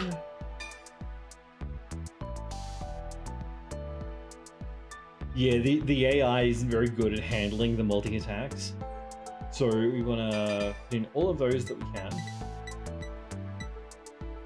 And then let's have a look at some other cards. So Inlet Pulse Dragon is so good that it should go in every Stoicheia deck that is going to battle 4 or more times per turn. So we run 4 of it. That's not a suggestion, that's mandatory. I like to run 2 copies of Shelling Cannon Dragon because it gets up to 23 and gives you an easy like option if the rest of your columns aren't working out. We also we also want to run 4 copies of Blue Dragon to ensure that we get our like attacks going off, because this restands if it's the first battle. This restands anytime. So you get 1, 2, 3, 4, 5, like super easy bake like that. And the other thing is that we need...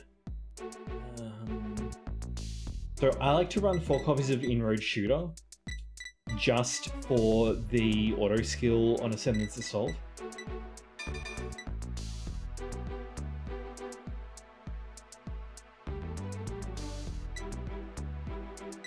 Zorga is the deck in the game that I am the least confident in playing.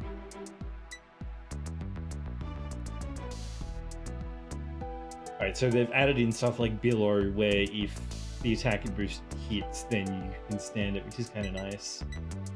What do you drop? Choose a Flagburg, Sense Assault, tutor it. That's pretty good, actually.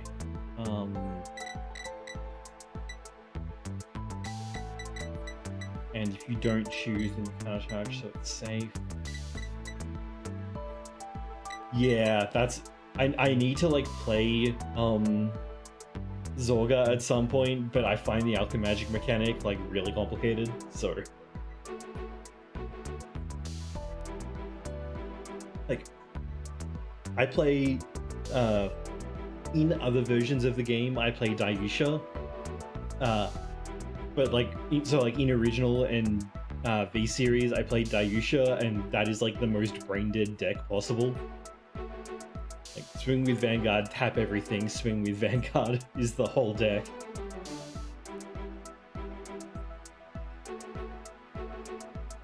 That'll help a lot. Alright, before we start adding in... Actually... Instead of Inroad, I wonder if I should run this instead, and then, like, Tutor, Flagburg. Let's try that. Alright, so now let's add our triggers. So we're going to run the very good Stoicheia Over Trigger, which is basically a critical trigger. Well, actually, there is an argument there, because you might actually be better off with this one that lets you put a card from damage zone into hand, because you're only getting 2/3 of the Stoicheia trigger with Flagburg. So I might do that. Let's run this one instead. Because the Stoicheia trigger is functionally a heal trigger, a crit trigger, and a front trigger all at the same time, in addition to drawing a card because it's an over trigger. So since Flagburg we don't want fronts, we're just not going to do that. So we'll put in 3 of these draw triggers, and then the rest is crits. So we put in 4 of this one that has plus on... that has the skill trigger effect, and we'll put in 4 of anything is fine, but do this one. And then I like to run 1 each of the alternate skill heal triggers, so we do...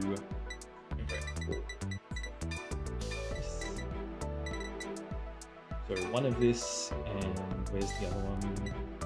1 of this, and then the other 2 can be anything that you like.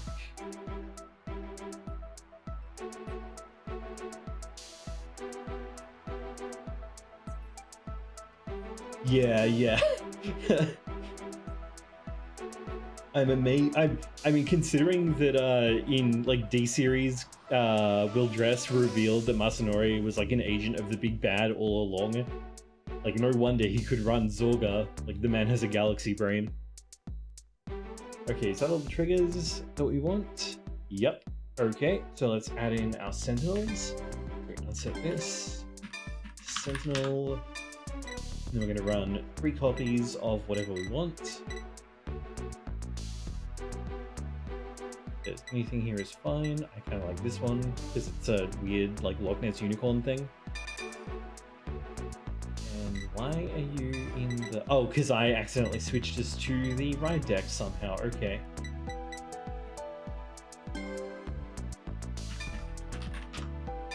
Our Vanguard doesn't stay as a grade 4, so we run Elementaria Sanctitude. If you can run this in stride decks as well, because your Vanguard will be a grade 3 during your opponent's turn. The only decks that you don't run this in are decks that the what am I looking for? Decks that use like a stock, like a stationary grade 4 Vanguard, like Nirvana, Mahara, whatever it's called. It has a grade 4, or like Magnolia has a grade 4. Prison has a grade 4.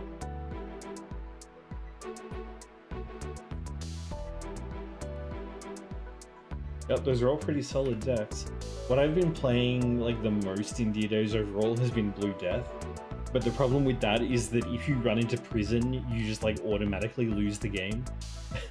Because the Soma period is required to be in the soul. So if you don't have it, then it's just like it's over. Okay. There's one card in here that is absolutely mandatory that gives counter charge, and that is... Where are you? This. So when your other unit attacks, if it is the 5th battle of the turn, put it into soul, counter charge 1. We run 4 of these. Non-negotiable, because this is how Flagburg gets its fuel. Yeah, the gun deck. I'm gonna run Radiant's Caliburn just for the hell of it. Okay, so now we have mostly grade 2 slots. I do want to run the Flagburg order. We don't run fronts, so this helps make up for our shield values a lot. And then let's look at what we've got in grade 2 normal unit.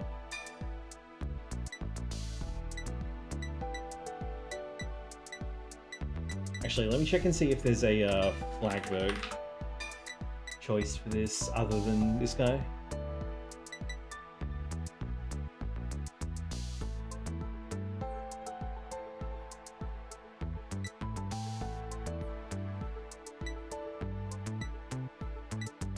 I'm sort of I'm always kind of tempted by the grade 2 that has like insane power, but it can only attack if a unit has stood up once before.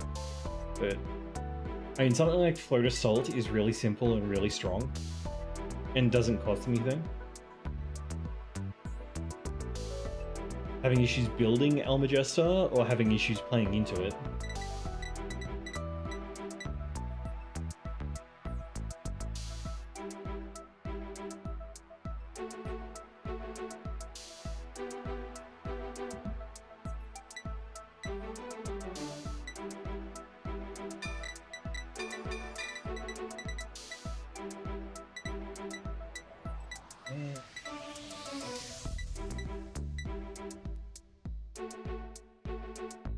Yeah, this one that gets +10 when it attacks the Vanguard. I think I'll go back to the Flagburg search. We'll run one of its new cards. Let's do... The Soul shouldn't be an issue because of Inlet Pulse. So I think we're probably better off running...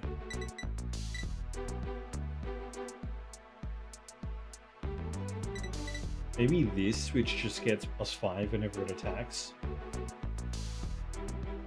But it doesn't stand itself is the issue that I have.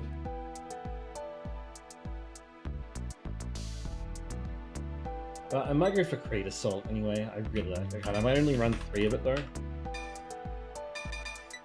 And then for the last 2 slots, we should probably look at like a normal order, because Stoichia has a lot of these that are pretty good.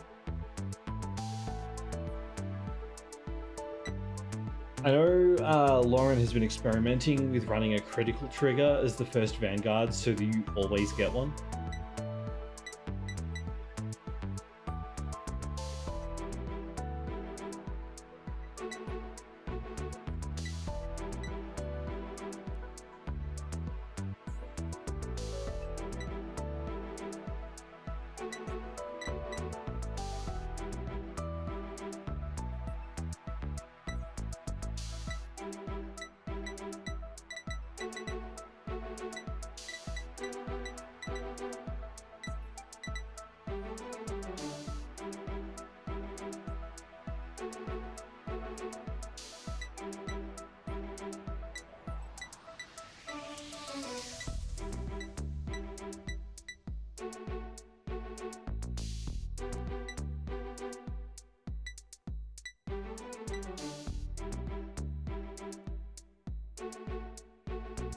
This might actually be useful just as like an emergency countercharge, but because of the way auto skills work, if you have no countercharge and you got 5 battles off, you can countercharge with Prize Trident, and then Flagburg can pay its cost and get this. Yeah, I mean, are you playing normal Almagesta or masks? Because personally, I think the mask version of Almagesta is way worse than its base version.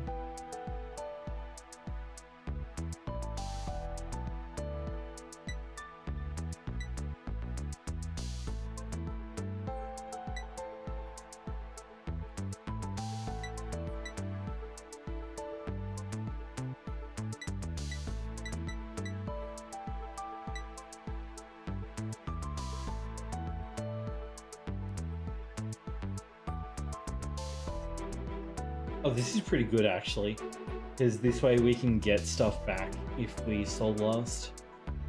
Actually, you know what I should do? Instead of Creed, I should run that card that... I know Inlet Pulse on this should be enough. Anyway, let's just go back to Creed. Yep.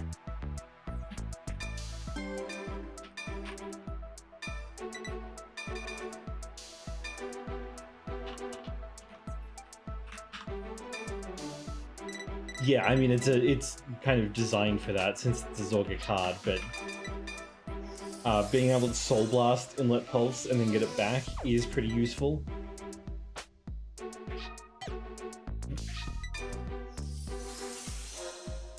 It even has Inlet Pulse on the art because they knew that that's what you were going to use it for. Okay, so we have just built a perfectly serviceable Flagburg deck. So let's go and test it out on Gaku. So I'm using Gaku kind of as a measuring stick.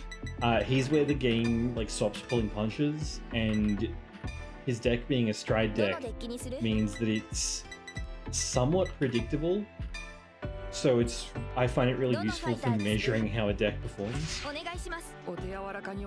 Yeah.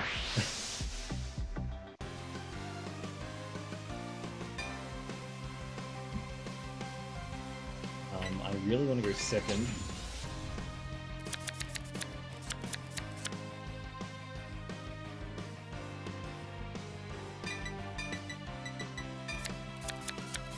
Stand up! Vanguard! Stand and draw! Naida! Energy generator をセット! スキル発動! クレストをセット! スキル発動!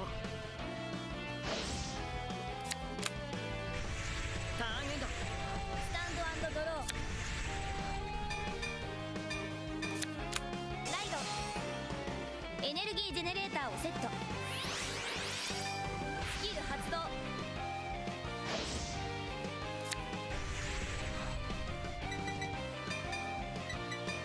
ヴァンガードにアタック。ノーガード。ドライブチェック。 Nice, there's the Flagburg I needed. ダメージチェック。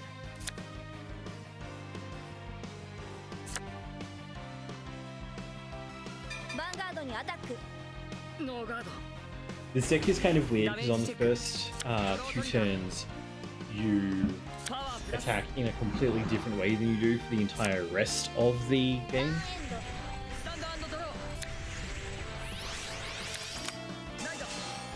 Yeah, he's running not the best version of it either.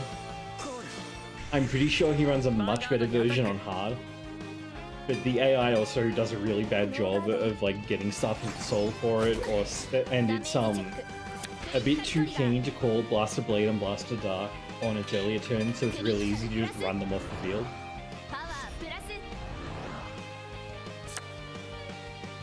Vanguard にアタック。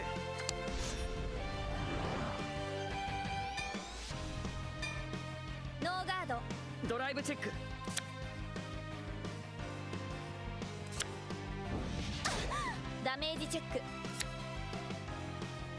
It's kind of important for their target audience that the story mode is not very difficult though.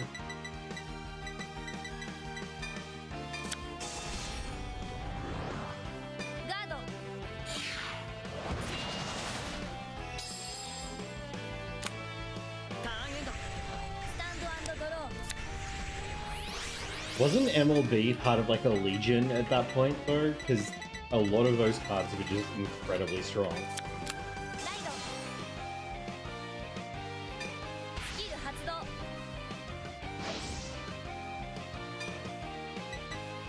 スペリオルコール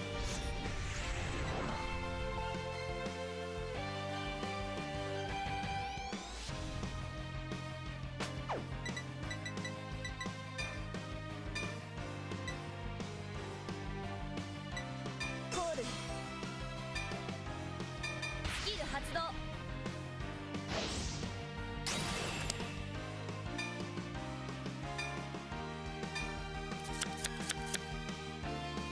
Flagburg tutor, can't play you yet because we're not going to stand something by read out to deck this one. リアガードにアタック Yeah, Kasato's deck isn't stunning, that's true for most of the NPCs, and the reason for that is because the story mode isn't really aimed at Vanguard players. ノーガードドライブチェック That's what the ladder is for. The story mode is really aimed at the tertiary audience that Vanguard has had basically since its inception, of like Fujoshi and housewives. ヴァンガードにアタック ノーガードダメージチェック Which is why it draws so heavily on like otome genre concepts, and otome has been having ドロ a ー huge popularity boost ライド lately. Like even the new Pokemon anime is borrowing from otome genre, that's how popular it's gotten. ヴァンガードにアタック If you play against them on harder difficulties, their decks are just like better designed in addition to... on very hard, they have cheating triggers, but on hard, they just have better decks. パワープラスドライブチェックヒールトリガー Nice heal. Oh, and I got an inlet pulse at some point, okay. ダメージチェック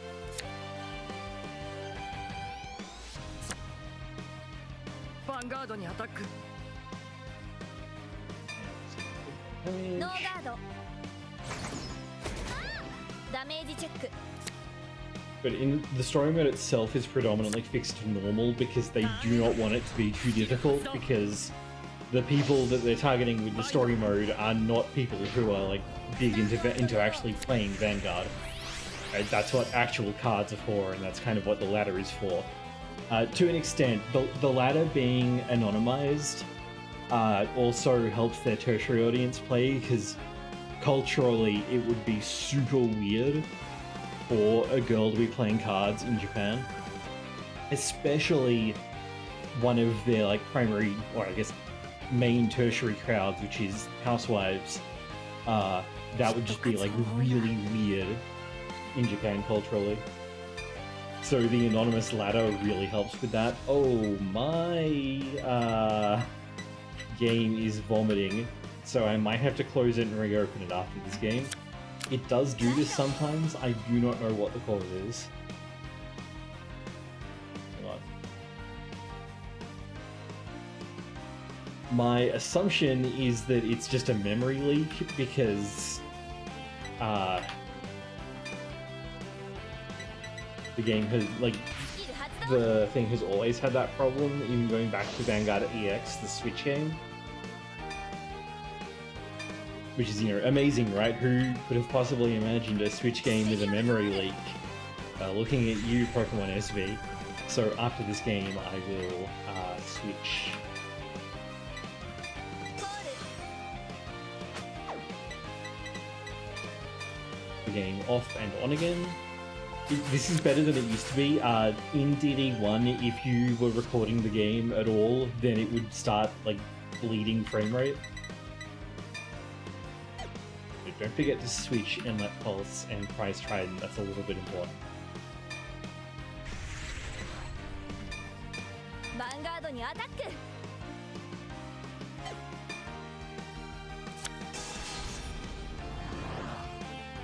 ガード Then Soul Blast 1, stand Inlet Pulse.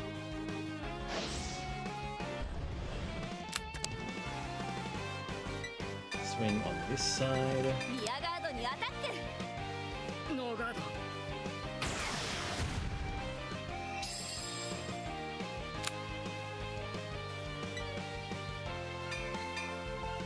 ヴァンガードにアタッ Swing ク。 on this side.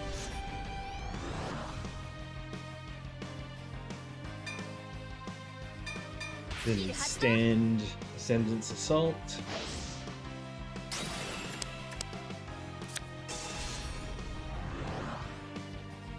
ガード。ヴ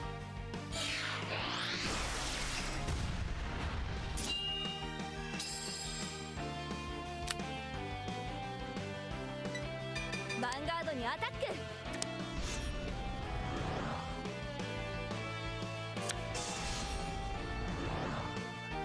ガード。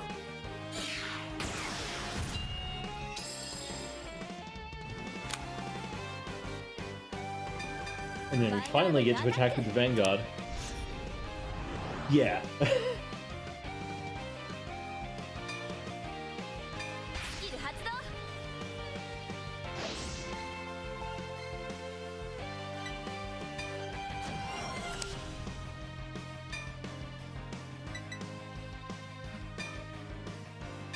スキル発動。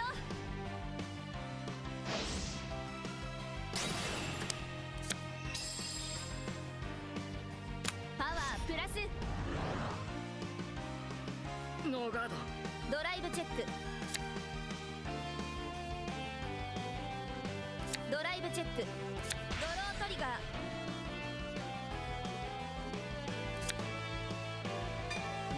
The really like specific kind of weakness to this deck is that because so much of its power is concentrated in the Vanguard attack, and the Vanguard attack happens so late in the game, like it's so late in the turn, it happens last in the turn in fact, it's very vulnerable to being perfect guarded.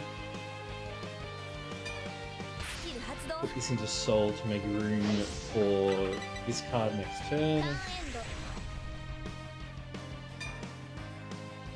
Put that Pulse into Soul for a card. 僕のターン。ドロー。スキル発動。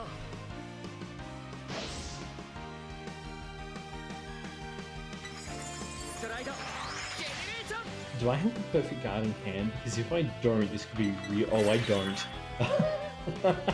I may be about to get smoked. Because the sum total of shield power in my hand is 15, 25, 30, 35. Okay. スペリオルコール。 Alright, I'm just gonna have to hope that he does not get a crit. ノーガード。ドライブチェック。ドライブチェック。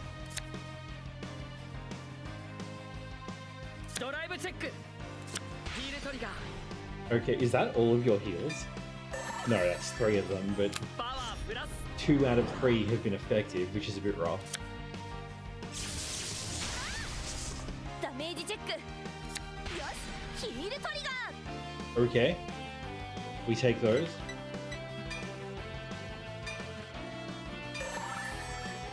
パワープラス。 Yeah, what I do for guarding often depends on the cost, like how much it will cost me to guard ノー something. ガード。 So early on, there's not really a huge heap of reason to guard, but at the same time, if I've got a card that I'm not really planning on playing and it can defend an attack, there's not really a good reason to not defend the attack. If you've got enough damage for counterblast, if you're not planning on using the card, it's really just more about efficiency at that point. ターンエンド。スキル発動。スタンド&ドロー。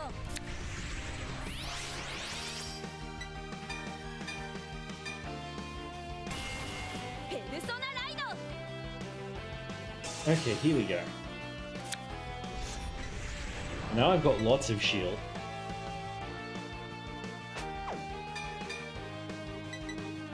コール。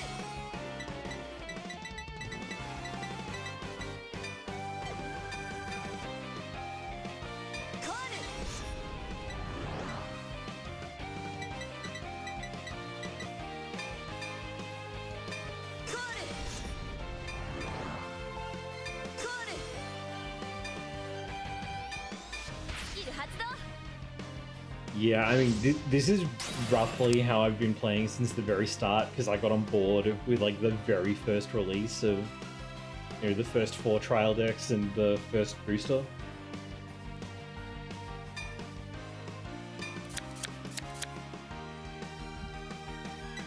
But as long as you are using the cards in your hand efficiently, it doesn't really matter that much.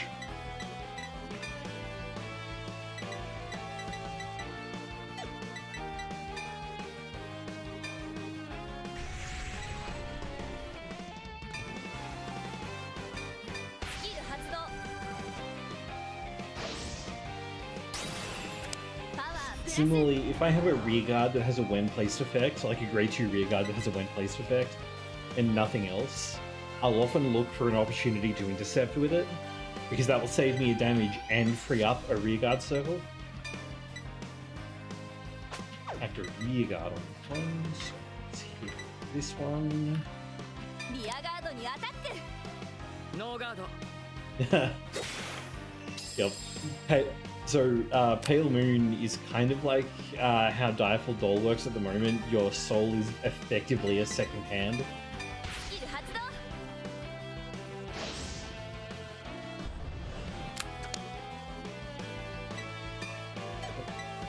I'm gonna boost with you later, so I can put that card in soul.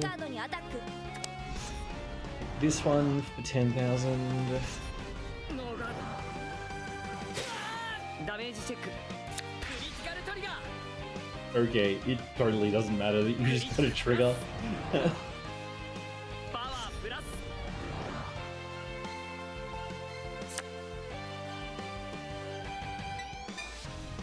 Vanguard にアタック Yeah, that's a fair enough decision. I was gonna retire that with Flagburg's skill anyway. Vanguard にアタック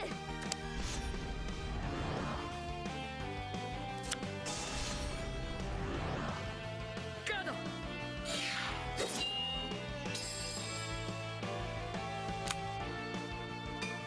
スキル発動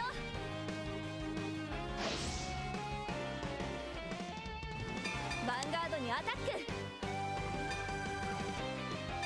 スキル発動 Yeah, I'll find out how good that is when I get around to doing the Dark States deck lists video, which will be really something because that is a set of cards that I am very unfamiliar with. So I'm gonna learn a lot on that one. ガード。ドライブチェックドロートリガー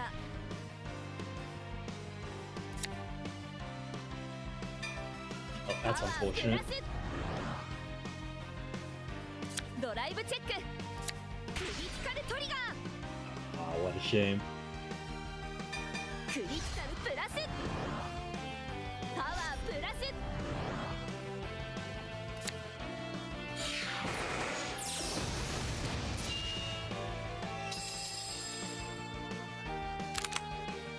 ターンエンド僕のターン。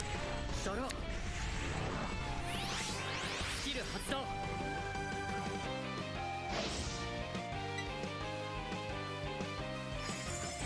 ストライド。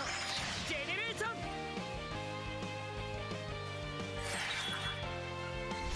スキル発動。 I still didn't draw a perfect guard though, so that's a bit concerning because I do not want to like gamble that he doesn't have another crit. Although his deck, is he run? スペリオルコール。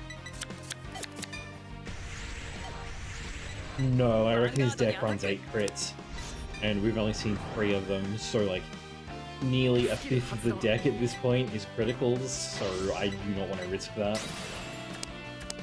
スペリオルコール。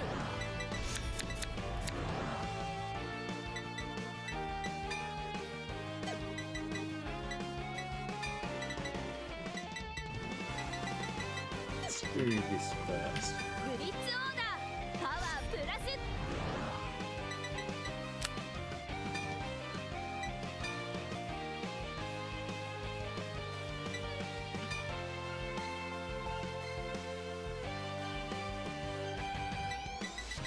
Let's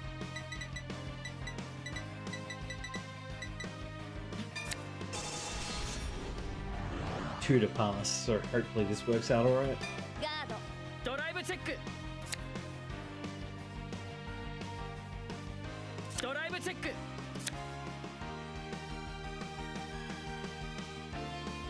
ドライブチェック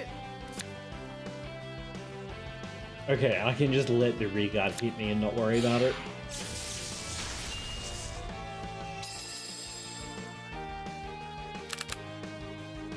ヴァンガードにアタック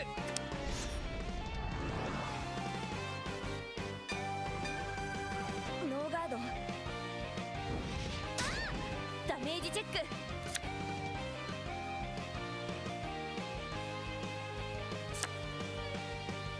You know that Direful Dolls are now like an actual real deck. Like they have a Vanguard and Archetype support and everything, so you can actually play them. ドロー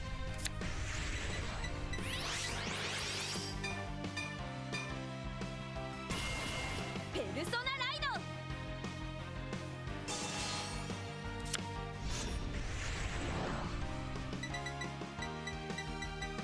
Do you get call or do you go to... Okay. I'm going to draw a card with this because I don't use any Energy Blasts in the deck otherwise. I don't want to pulse, but I kind of want to keep my hand together, so I'm just going to call this one and basically treat it as good.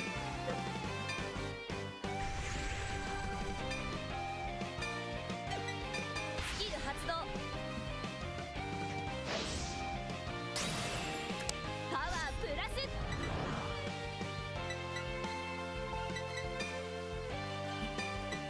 リアガードにアタックノーガード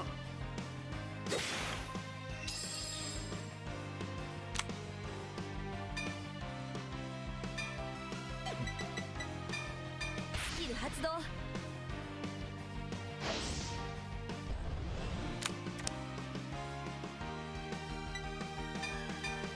ヴァンガードにアタック Yeah, she's now just Blaster support. You can't really run her outside of Phantom Blast Dragon deck.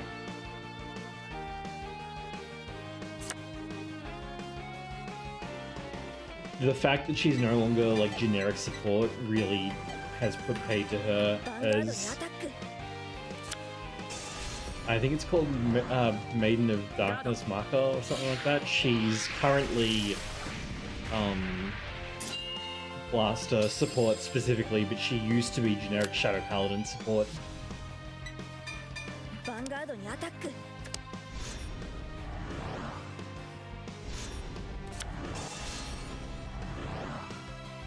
スキル発動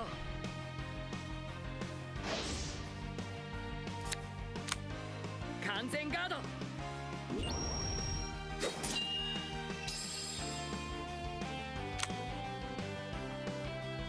ァンガードにアタック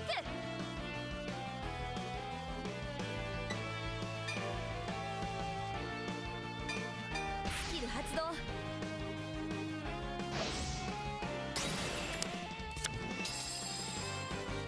Plus, I drew a critical パワー trigger. プラス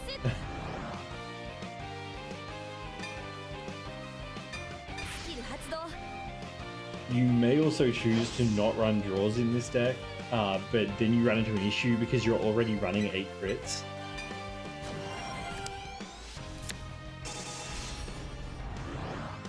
スキル発動完全ガードドライブチェックよしドロートリガーパワープラス Okay, well, I drew Elementaria Sanctitude, so I'm good for next turn.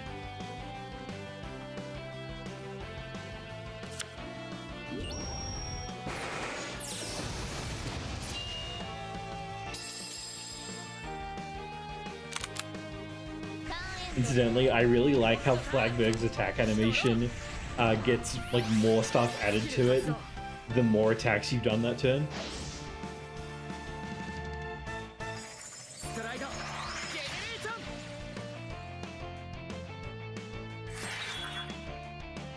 スキル発動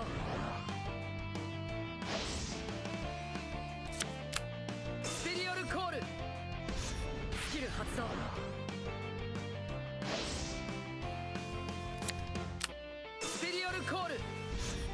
発動 Like, for example, instead of draws, you could run fronts just for the extra shield.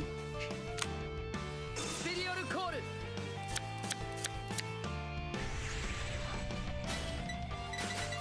I somehow do not have a single perfect guard in my hand. スキル発動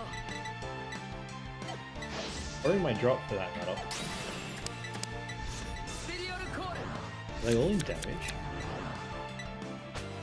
One of them somewhere, but I don't know where. No, I'm not paying the cost. 完全ガード Now, the downside is that that is my blitz order for the turn, so the Flagburg specific one with his 20,000 shield, I can't play anymore, ドロートリガー since you can only play an order once per turn. パワープラスドライブチェックドロートリガー Oh, that's not. パワープラス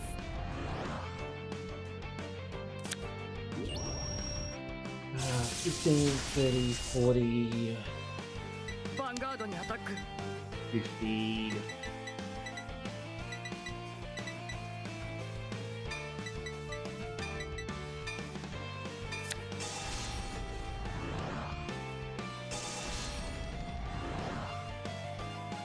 Gado.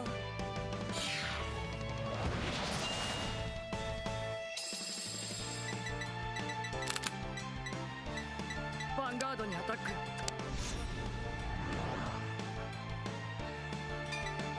Do I have enough shield?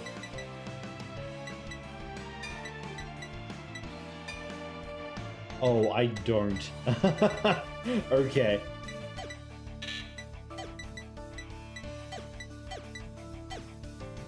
Oh, well, I guess we just hope that I get a heal trigger or the over trigger. ダメージチェック F. Either way, the deck worked fine. It's just Gaku's deck is pretty good.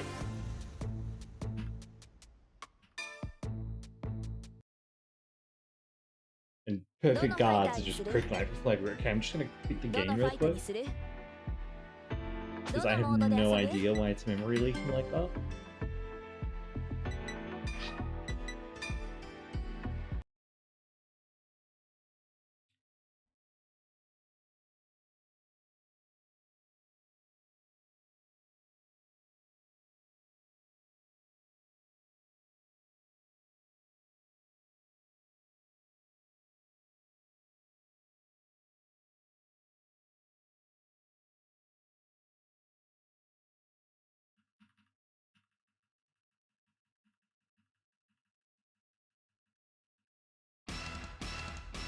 Oh no, it's still doing it. Vanguard ディアデイズ2どのモードで遊ぶ Oh dear.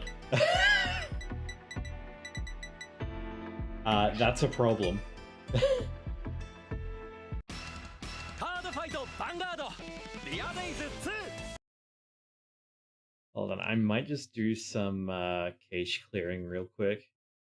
The game has been vomiting. You may not have noticed because YouTube's bad, but the game running at like 12 FPS was not the stream being bad, it was the game actually doing that. Where do you store your cache data? It did this on day one as well, and it often does it when you've been playing for a while. Where do you store your... Nobody knows. Okay.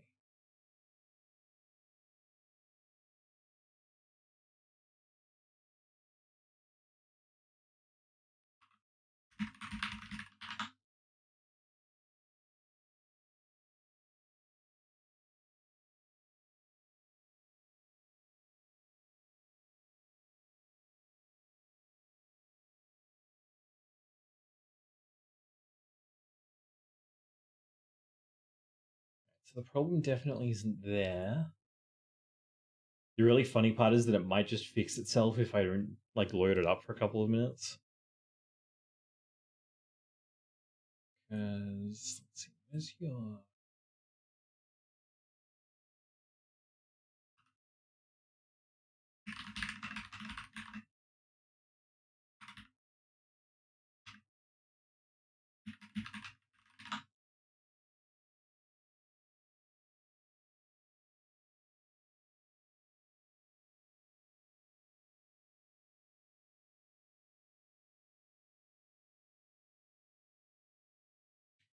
what I thought. All right, let's try launching it again now that I've given it a couple of minutes to hopefully release some random access memory.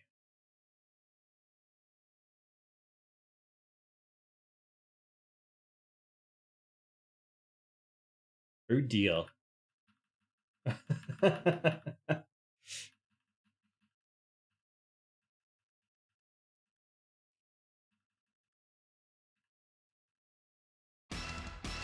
Oh, yeah, no, see, as soon as there's any like transparency effect, it just starts like vomiting. And you can see that it's like chugging. Like, have a look at the little animations on the background. Those are not as smooth as they should be. It's really obvious when you're in game because it will like run at a really bad frame rate like it did for that entire game. Okay, so maybe we're done playing, but I'll go over some stuff that I've been talking about elsewhere, like how columns work. So I'll just use this one.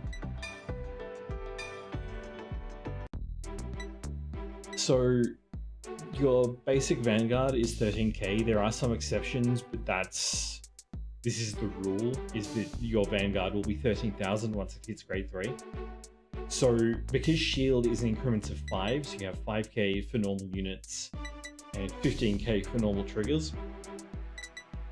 That means that to make your opponent use more than one card to guard, you have to use, actually I'm going to,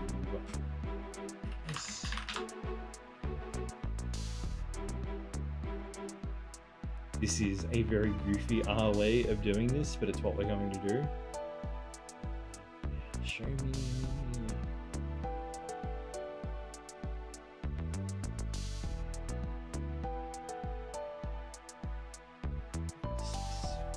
This transform. It's 15, 63, 79. Right, thank you.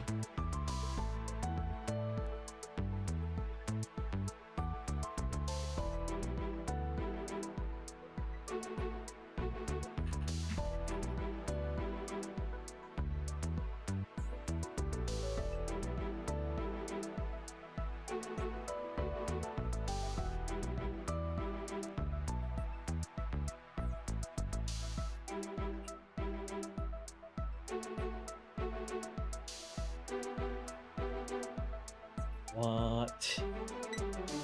Okay. Apparently that doesn't work.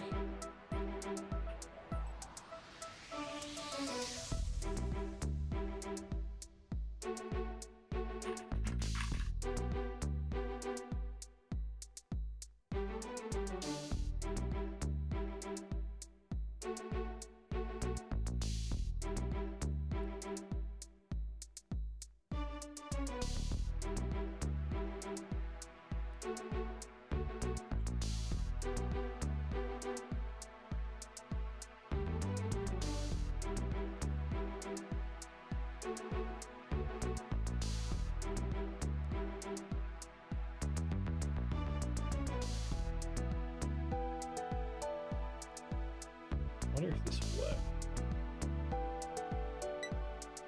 Nope, doesn't show up at all. Cool, okay, well, so much for that idea.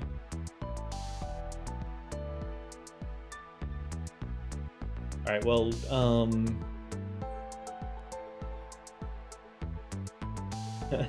this is a slight problem.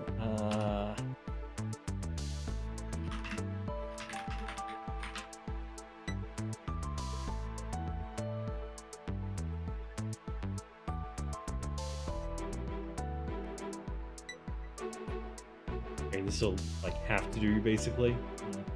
How's it capture?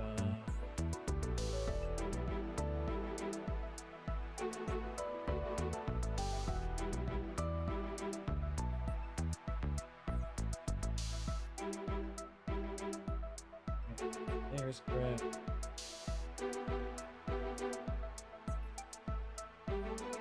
There's correct. Turns out some kind person has found a tool, or has found this to be a problem, and has created a tool for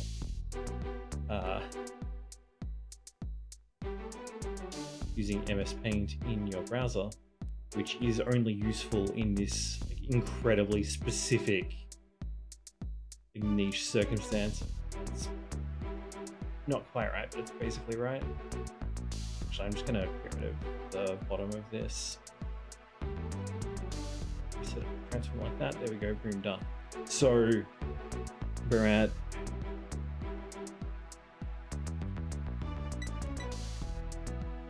size significantly more than that, please. 1300 here.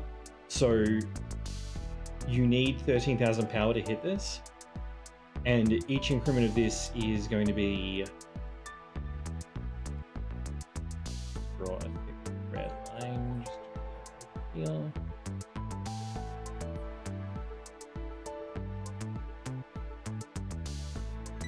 So in order, this is not red, black.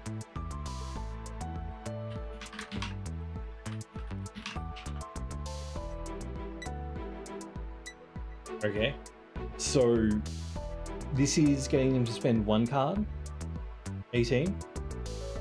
23 means that they have to spend a trigger, so it has to be a non-skill heal trigger or a non-skill draw trigger.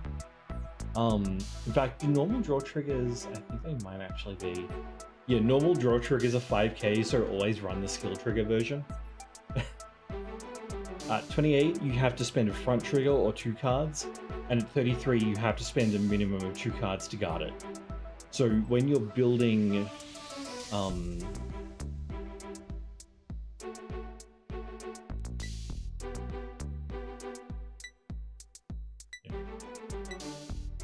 so when you're building a deck, these are the numbers that it's important that you be able to hit. Pretty much anything in between doesn't matter. Like 15k, 17k, these are effectively the same or worse than 18k, because they can block that with one 5k shield. Whereas if you get up to 18, then they need to spend at least 10,000 shield to guard it. At 23, it has to be at least 15k shield to guard it, because attackers win times. So if we go back to where did, oh, it's my YouTube capture, that's right, I'll need to fix that again later. So if we go back in here, how can we get 18 with this deck? Well, first of all, the grade 3 is 13k, so it can only get up to 21k under normal circumstances.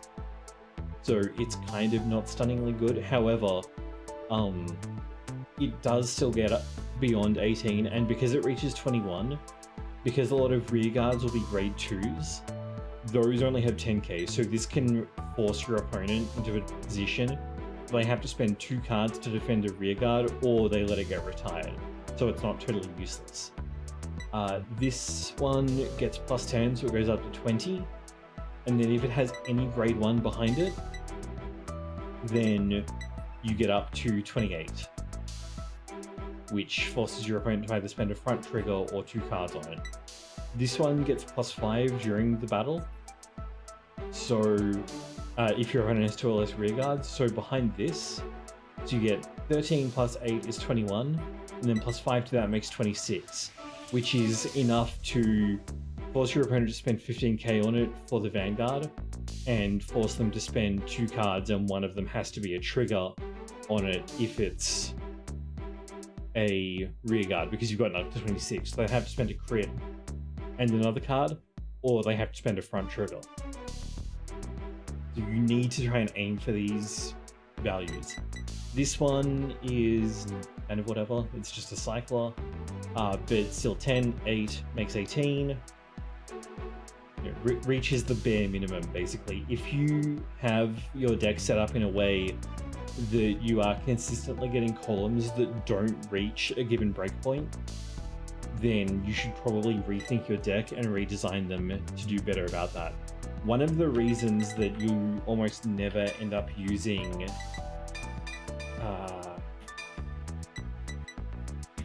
this trigger effect for its intended purpose is simply because plus 2000 will almost never be useful in that context. ironically, the situation that I just described is one of those instances. So if you had this boost first and then you used the vanilla grade 3, this one, with Yamna behind it, this is 26 normally, plus 2 gets it to 28.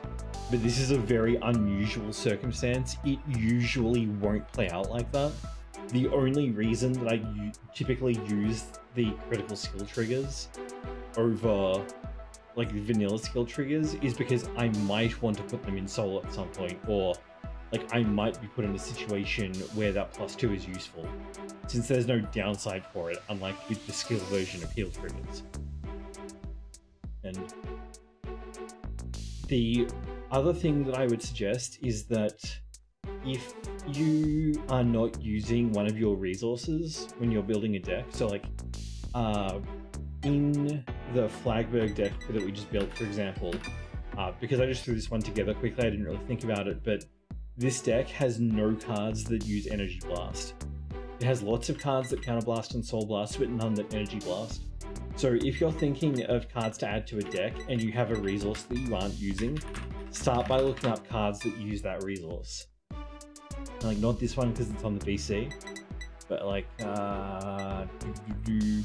this one, which is the Stoichia Energy Cycler. So this one's pretty solid just to have. Here you have a Blitz Order that gives one of your units 20k for Energy Blast 2, and you can play it and you can play a second Blitz Order. This one gives one of your rear guards an effect where they get to draw a turn, like you get to draw a card, and that rear guard gets +5. This is Zorga support, so we wouldn't like generically run this. This lets you cycle order cards, and something to mind is to be aware of cards that have this qualifier when this unit's attack hits. So this effect is traditionally not always useful because your opponent can just guard it so you don't get the effect. However, while that is true for effects that specify when they hit the Vanguard, effects that only require you to hit at all. Hey! Mind your manners, mister. Hey! No! Sorry, I have to have words with my cat.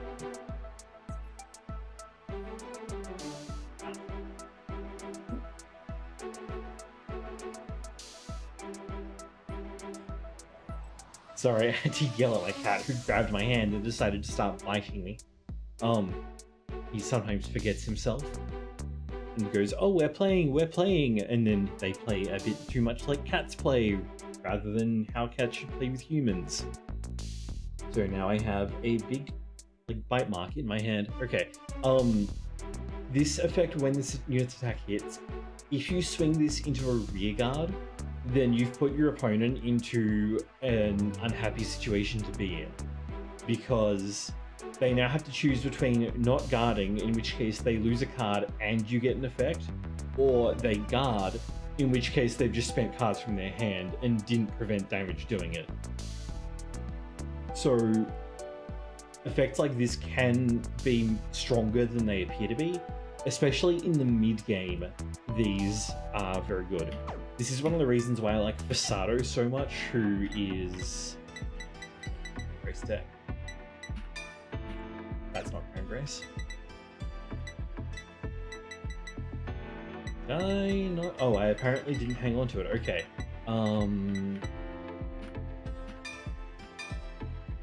Excuse me while I load up Kita.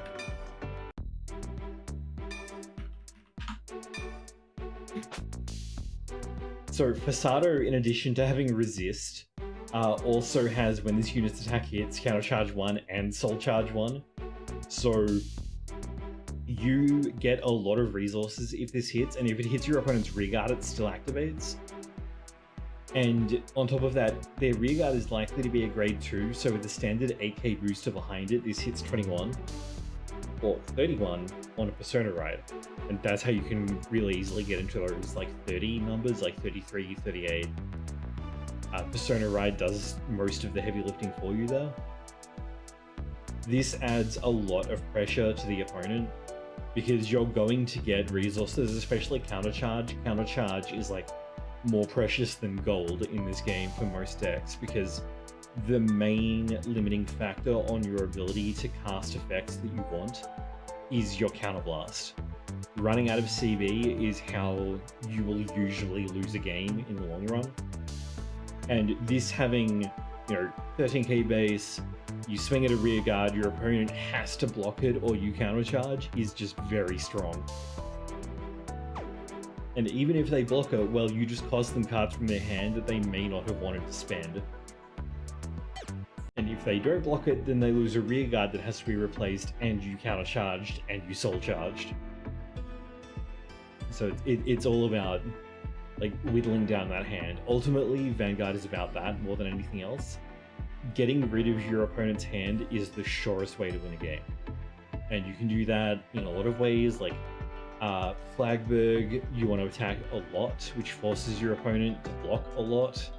So even though the attacks aren't very high quality, like they're not very powerful, your opponent is still obliged to block them. Especially in the late game where they're sitting on 5 damage. With something like this, for example, your opponent has to guard on your grade 3 turn or you restand the Vanguard. And that's really bad.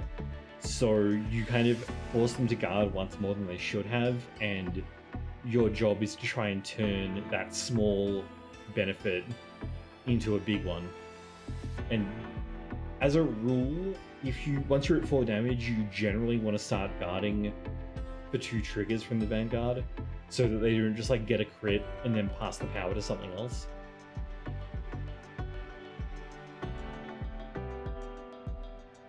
Oh, while we're here, I should go over how standard works, how vintage works. I think I have the vintage deck somewhere. Okay, yeah. So vintage works differently. You don't have a ride deck. So your entire deck is 1 first Vanguard and then 49 other cards. There is no rule about how many crits you can have in the deck. You can have 12, you could have 16 if you wanted to. There's also no over trigger in this format. And the way that you play perfect guards is a bit different. I don't know how it ended up being later, but early on the wisdom was that you would run 2 perfect guards and then you ran 1 more perfect guard for every draw trigger in the deck. Since there's no ride deck, you have to ride a card from your hand every turn. So if you don't have one, you're in trouble. I think this game offers the G assist rule, which lets you like deal with that, but it penalizes you heavily for doing so. And probably most interesting is that there's a different kind of trigger, a stand trigger. So this has 10,000 shield. All triggers except for draws have 10,000 shield in this version. And every other type of card has a 5k shield except for grade 3s, which don't have any. The stand trigger untaps one of your rear guards, that's all it does. And you get plus 5,000 power for triggers in this instead of plus 10. So magic numbers are different. Most Vanguards are going to be 10k or 11k if they're not cross rides. So for 10k, your magic numbers are 15, 20, 25, 30. For 11k, it's 16, 21, 26, 31, and so on. And then for cross rides, which is 13k, you need to start at 18k base, and then you go up to 23, 28, like in V series. Otherwise, it plays out pretty much the same, but games do tend to be slower. In part because there's less tutoring effects. Vintage also has like... Well, Vintage made an interesting decision. First of all, it looks like this isn't running on clan fight regulation. So you can run cards from different clans in the same deck. So you can see this one, like, this is Royal Paladin, this is Kagero, this is Nova Grappler. So these are all clans which are related to nations.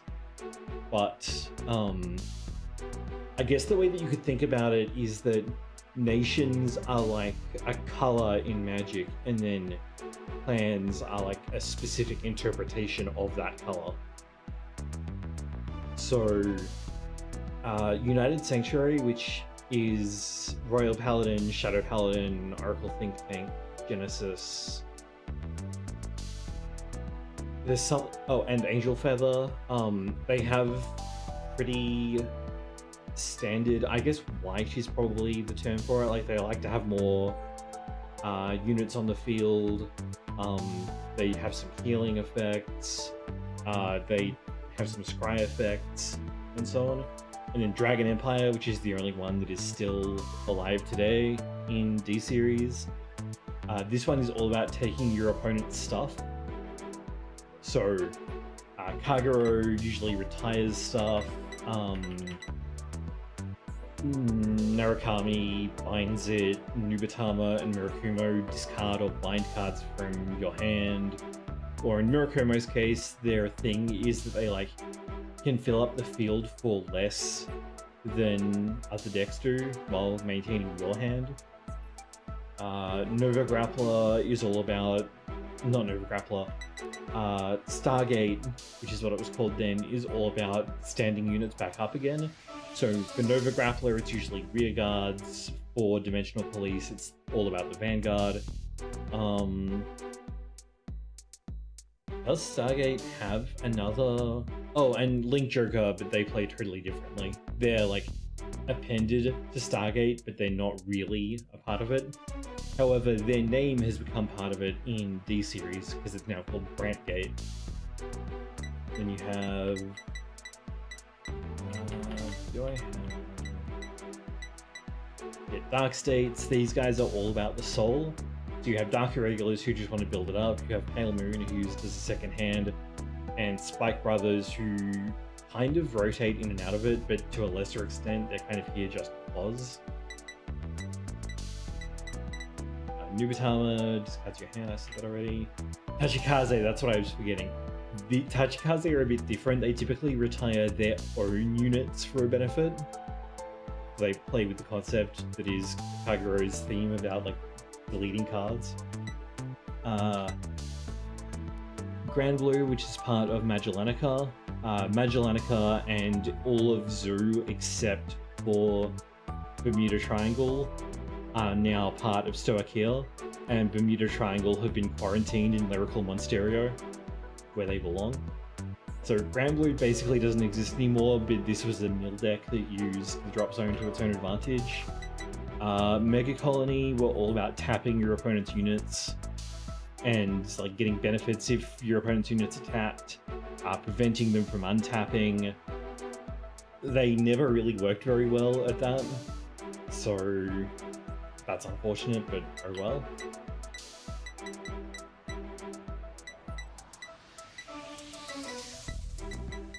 Oh hey, Blazing Flare Dragon is in. I really like this card's art, even though it's not actually that good. Bermuda Triangle is just like lyrical. Originally they had a mermaid theme, but that disappeared pretty quickly. And what they've started doing is quarantining all the Bermuda stuff in Lyrical Monsterio, and then it gets released in its own boosters. Which usually cost more as well, because people will shell out for that.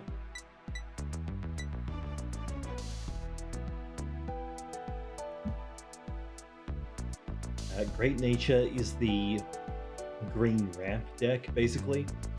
It's all about getting like higher numbers, but a lot of its effects will also retire the unit that got boosted.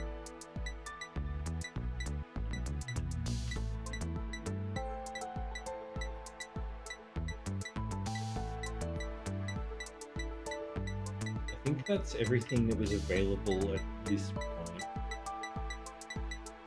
Because did Zoo have a third brand? Oh, Neo Nectar, that's right. But I don't think there were any Neo Nectar cards at this point. Nope, there's one. Neo Nectar are more like they're kind of like that green-red deck where you just like constantly put stuff onto the field. and they usually get benefits for having a lot of cards on the field.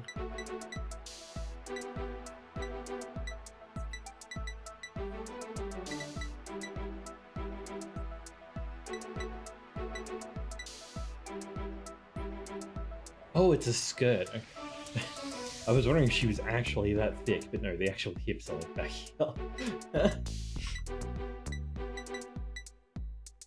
Here's Pacifica, for example, who I think has an encounter card in D-Series, but you'll probably recognize some of these if you've been playing D-Series, because some of these cards, like Dragonic Overlord, for example, had what I call encounter cards in D-Series, which are those cards that have the grey kind of border on them.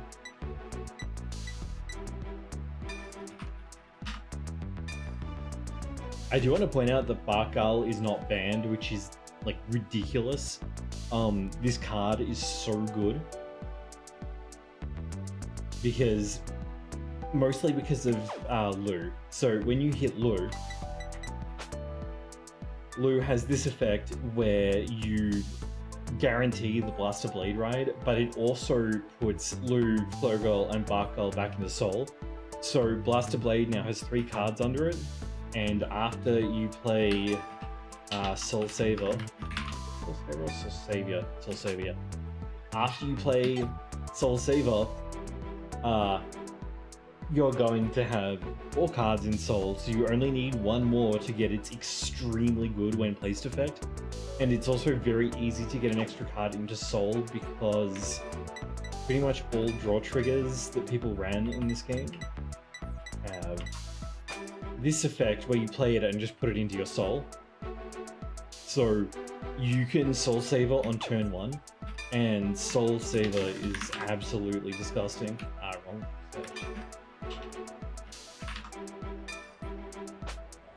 So Soul Saver gives each of your columns plus 5,000 if you had them set up when you played Soul Saver, and it also gets plus 3,000 of its own on top of that. So this is just incredibly powerful. Barkal is actually, in real life, Barkal is forever banned. Oh yeah, and you also have Pongal, I forgot. So you can play this goes into your Soul, and it tutors Soul Saver from deck. So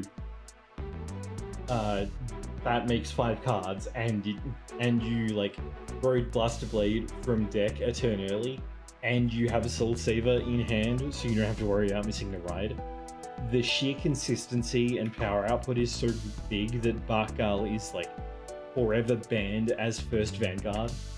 But as you can see, that's not true in this game, so go nuts. Anyone who's playing Vintage on ladder, if that's even legal, is going to be playing Barkal, I would strongly suspect. And I would only expect to see like Barkal, Soul Saver Dragon, and Dragonic Overlord the end on Vintage ladder. I don't think anyone will play anything else until there's either an increased card pool or we start getting the real ban list in.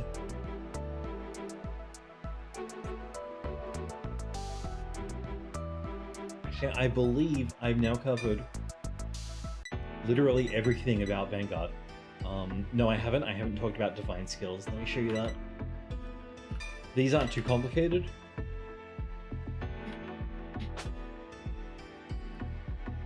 So just like a Regalis piece, you can only use a Divine Skill once in the whole game.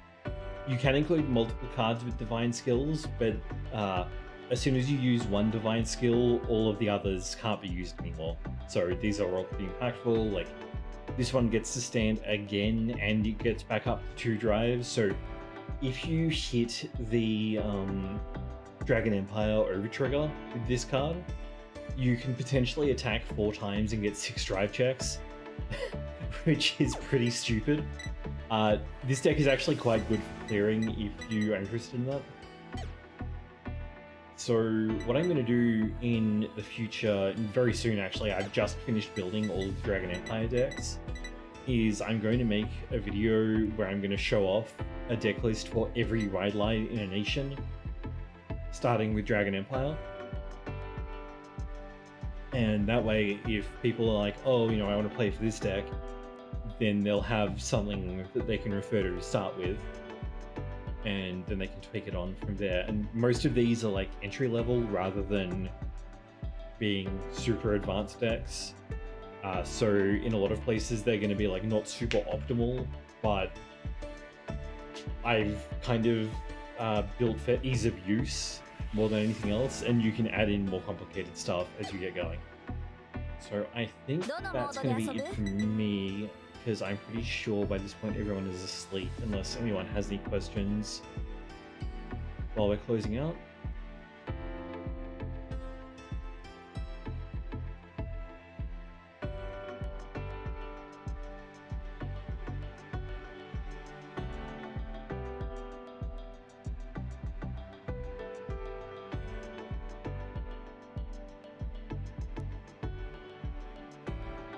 I gotta wait for a minute because of the YouTube lag.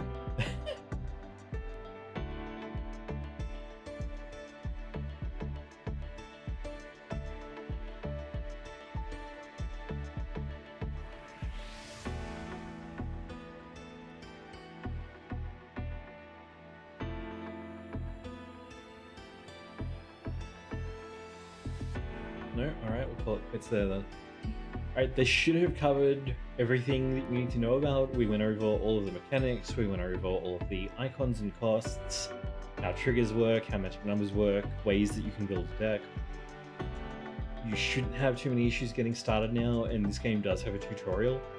I do want to mention that if you don't want to pay for this, because it is a big ask up front, since the story mode has like an all-star voice cast and will probably take about 50 hours if the first game's any indication. If you're only interested in like laddering, look up Cardfight Area instead, and that will give you like the whole sim with none of the other stuff that you're paying for, and they don't do microtransactions either. But it's not an official sim, so I can't really link it here. Either way, that's it from me. I hope you found this useful. Look forward to the Nation decklist videos coming out soon. Bye bye.